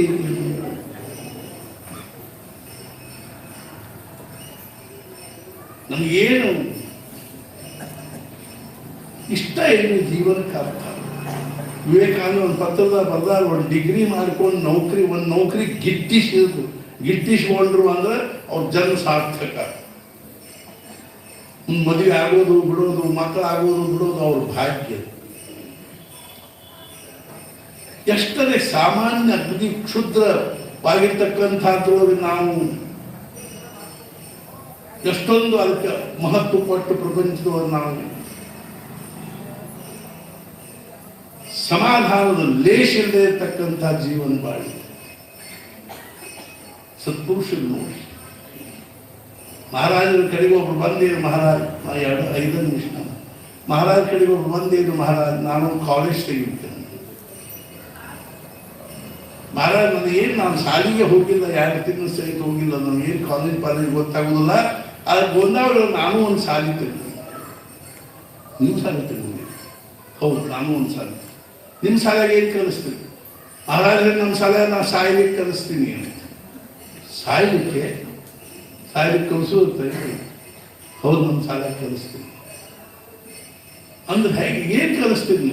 ಹಿಂಗೆ ಸಾಯ್ಲಿಕ್ಕೆ ಬರ್ಬೇಕಲ್ಲ, ತಿರುಗಿ ಎಂದು ಸತ್ತಿರಬಾರ್ದು, ಹಂಗೆ ಸಾಯ್ಲಿಕ್ಕೆ ಬರ್ಬೇಕು. ಅಂತ ಸಾವು ನಾನು ಕಲಿಸ್ತೀನಿ. ಹಂಗೆ ಯಾರು ಸತ್ತರೇನ್ರಿ? ಬೇಕಾದಷ್ಟು.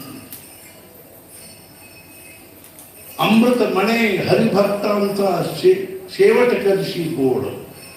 ಅಮೃತರಾಯರು ಹೇಳ್ತಾರೆ, ಹರಿಭಕ್ತರು ಅಂತ ಏನಾಗ್ತದೆ ಮಧುರ, ಶರಣರನ್ನ ಮರಣದನ್ನು.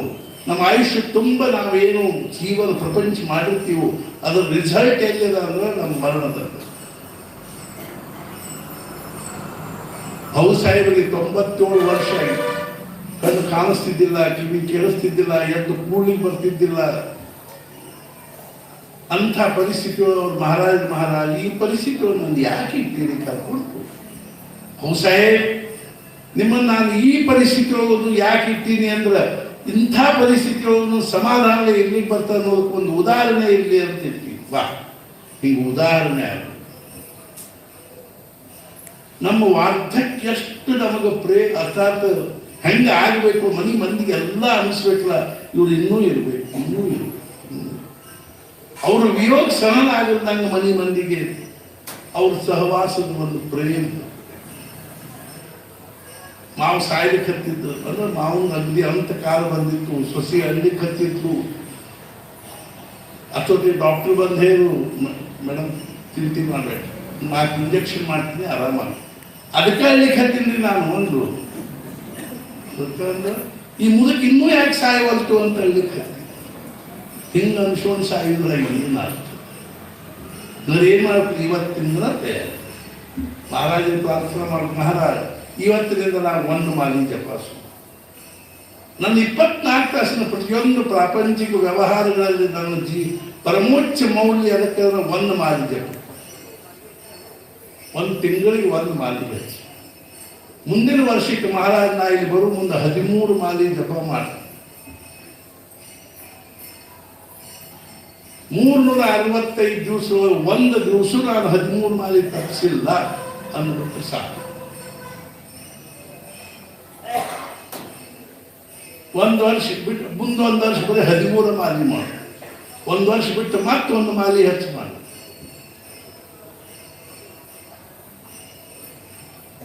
ಎಂದು ನೌಕರಿ ಶುರು ಆಯ್ತು, ಎಂದು ನಾವು ಅಂದಿನಿಂದ ರಿಟೈರ್ ಆಗ್ಬೇಕು ಎಂಥ ಸಮಾಧಾನ ಜೀವನ ಬಾಳಬೇಕು ಅಂತ ನಮ್ಗೆ ಅನಿಸ್ತದನೋ ಅಂಥ ಸಮಾಧಾನ ಜೀವನ ನಿರ್ಮಾಣ ಮಾಡಿಕೊಳ್ಳುವ ದೃಷ್ಟಿಯಿಂದ ನೌಕರಿಗೆ ಆರ್ಡರ್ ಬಂದ ಕೂಡಲೇ ನಮ್ದು ಒಂದು ಮಾರ್ಗಪ್ಪ ಸಮರ್ಥರು ಈ ರೀತಿಯಾಗಿ ಸಂಚಾರ ಮಾಡಿ ಕೊನೆಗೆ ಎಲ್ಲಿ ಬಂದರು ಅಂದರೆ ಶಿವಾಜಿಯಿಂದ ಈ ಪ್ರಕಾರ ಶಿವಥರ್ ಅನ್ನುವಂಥ ಒಂದು ಸ್ಥಾನಕ್ಕೆ ಬಂದು ಅದು ವಾಯಿ ಹತ್ರ, ಅಲ್ಲಿಂದ ಭೋರ್ ಹತ್ರ. ನಾನು ಶಿವಥರದಲ್ಲಿ 15 ದಿವಸ ಅದರ ಬಗ್ಗೆ ಹೇಳ್ತೀನಂತೆ ನಾಳೆ. ಅಲ್ಲಿ ಸಮರ್ಥರು ತಮ್ಮ ಕಲ್ಯಾಣ ಸ್ವಾಮಿ ಜೊತೆಗೆ ಇದ್ದುಕೊಂಡು ತಮ್ಮ ಆಯುಷ್ಯ ತುಂಬ ಯಾವ ದಿವ್ಯವಾಗಿರ್ತಕ್ಕಂಥ ಅನುಭವಗಳನ್ನು, ವಿಚಾರಗಳನ್ನು, ಸತ್ಸಂಗತಿಯಲ್ಲಿ ಕೇಳ್ತಕ್ಕಂಥವುಗಳನ್ನು ಅವ್ರು ತಮ್ಮ ತಲೆಯೊಳಗೆ ಸಂಗ್ರಹ ಮಾಡಿಕೊಂಡಿದ್ದು ಅದೆಲ್ಲ ಶಾಂತವಾಗಿ ಕೂತ್ಕೊಂಡು ಶಿವಥರ್ ಅನ್ನುವಂಥ ಸ್ಥಾನದಲ್ಲಿ ಒಂದು ಗುಹೆಯಲ್ಲಿ ಪಕ್ಕದಲ್ಲಿ ಒಂದು ಫಾಲ್ಸ್ ಟೈಪ್ ನೀರಿಂದ ಧವಧಬೆ ಅದ. ನಾನು ಅಲ್ಲಿ ಕಂಡು ಬರೀ ಗಡ್ಡಿ ಗೆಣಸು ತಿನ್ಕೊಂಡು 15 ದಿವಸ ಆ ಗಡ್ಡಿ ಗೆಣಸು ಹುಡುಕಾಡಿಕೊಂಡು ತರ್ತಿದ್ದೆ, ಸುಡ್ತಿದ್ದೆ. ಅಲ್ಲಿ ಅವ್ರು ಪೂಜಾರಿ ಒಬ್ಬರಿದ್ರು, ಅವ್ರು ಹೇಳಿ ನಾನು ದಿನ ನೀವು ಊಟಕ್ಕೆ ಕೊಡ್ಲಿಕ್ಕೆ ಆಗುದು, ನಾನು ತಲೆ ಮೇಲೆ ಹೊತ್ಕೊಂಡು ಬರ್ತೀನಿ, ದಾರಿಲ್ಲ ಕಾಣಿಗಳಿಗೆ. ಆದ್ದರಿಂದ ನಾನು ಅವ್ರಿಗೆ ಕೇಳಿ ಒಂದು ಸ್ವಲ್ಪ ಉಪ್ಪು ಖಾರ ಪುಡಿ ಕೊಡ್ತೀನಿ. ಅವರು ಸ್ವಲ್ಪ ಉಪ್ಪು ಖಾರ ಪುಡಿ ಕೊಡ್ತಿದ್ರು. ಆ ಗಡ್ಡಿಗಳಿಗೆ ಆ ಉಪ್ಪು ಖಾರ ಪುಡಿ ಹೆಚ್ಕೊಂಡು ತಿನ್ಕೊಂಡು 15 ದಿವಸ ಇತ್ತು ನಾನು. ಇಂಥ ಪ್ರಶಾಂತವಾದ ಅಲ್ಲಿ ಕೂತ್ಕೊಂಡು ಸಮರ್ಥರು ಈ ದಿವ್ಯವಾಗಿರ್ತಕ್ಕಂಥ ಗ್ರಂಥವನ್ನು ಬರೆದು ದಾಸಬೋಧ. ಇದರಲ್ಲಿ ಅವರು 20 ದಶಕಗಳನ್ನು ಬರೆದಾರ. ಪ್ರತಿಯೊಂದು ದಶಕದಲ್ಲಿ 10 ಸಮಾಸ, ಹೀಗಾಗಿ 200 ಸಮಾಸಗಳನ್ನು ಕೂಡಿರ್ತಕ್ಕಂಥ ಈ ದಾಸಬೋಧ ಏನಿದೆ ಇದರೊಳಗೆ ಸಮಗ್ರ ಜೀವನದ ಸಮಗ್ರವಾಗಿರ್ತಕ್ಕಂಥ ಒಂದೇನಂದ್ರೆ ರೂಪರೇಷ. ಅಂಥ ದಾಸಬೋಧದಲ್ಲಿ ನಾಮಸ್ಮರಣ ಭಕ್ತಿ ಅನ್ನುವಂಥದ್ದೇನದು ನಾವು ಮುಂದಿನ 3-4 ದಿನಗಳಲ್ಲಿ ಅದನ್ನು ಚಿಂತನೆ ಮಾಡೋಣ. ಇವೆಲ್ಲರ ತಾತ್ಪರ್ಯವನ್ನು ನಮ್ಮ ಮನಸ್ಸು ತಯಾರಾಗಿದೆ. ಮನೈವ ಮನುಷ್ಯಾನಾಂ ಕಾರಣಂ ಬಂಧ ಮೋಕ್ಷಯೋ ಬಂಧಾಯ ವಿಷಯಾಸಕ್ತಂ ಪ್ರೋಕ್ತಂ ಮೋಕ್ಷೋ ನಿರ್ವಿಷಯಂ ಸುತ್ತಂ. ನಮ್ಮ ಮನಸ್ಸೇ ಕಾರಣ. ಆಸಕ್ತವಾಗಿರ್ತಕ್ಕಂಥ ಮನಸ್ಸು ಬಂಧನಕ್ಕೆ ಕಾರಣ ಆದರೆ ನಿರಾಸಕ್ತವಾಗಿರ್ತಕ್ಕಂಥ ಮನಸ್ಸು ಮೋಕ್ಷಕ್ಕೆ ಕಾರಣ.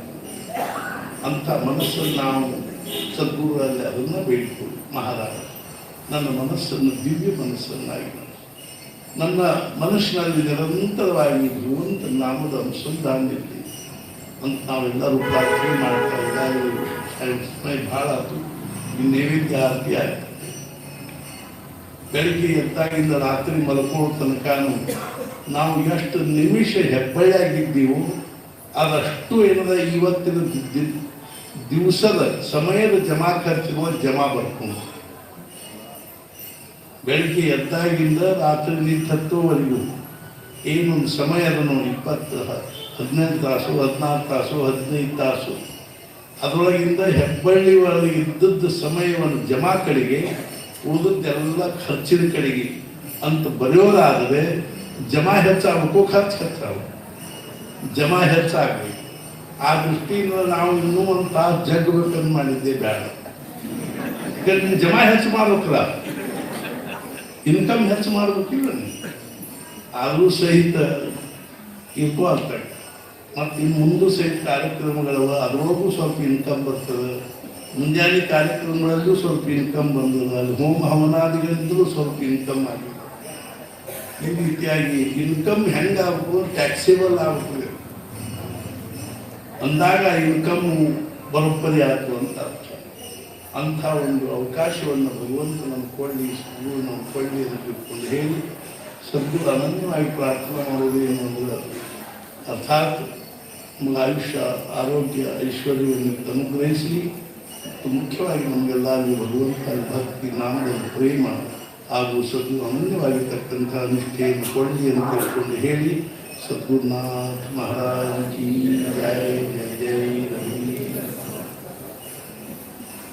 ಎಲ್ಲರೂ ಶಾಂತವಾಗಿ ಅಲ್ಲಿ ಆರತಿ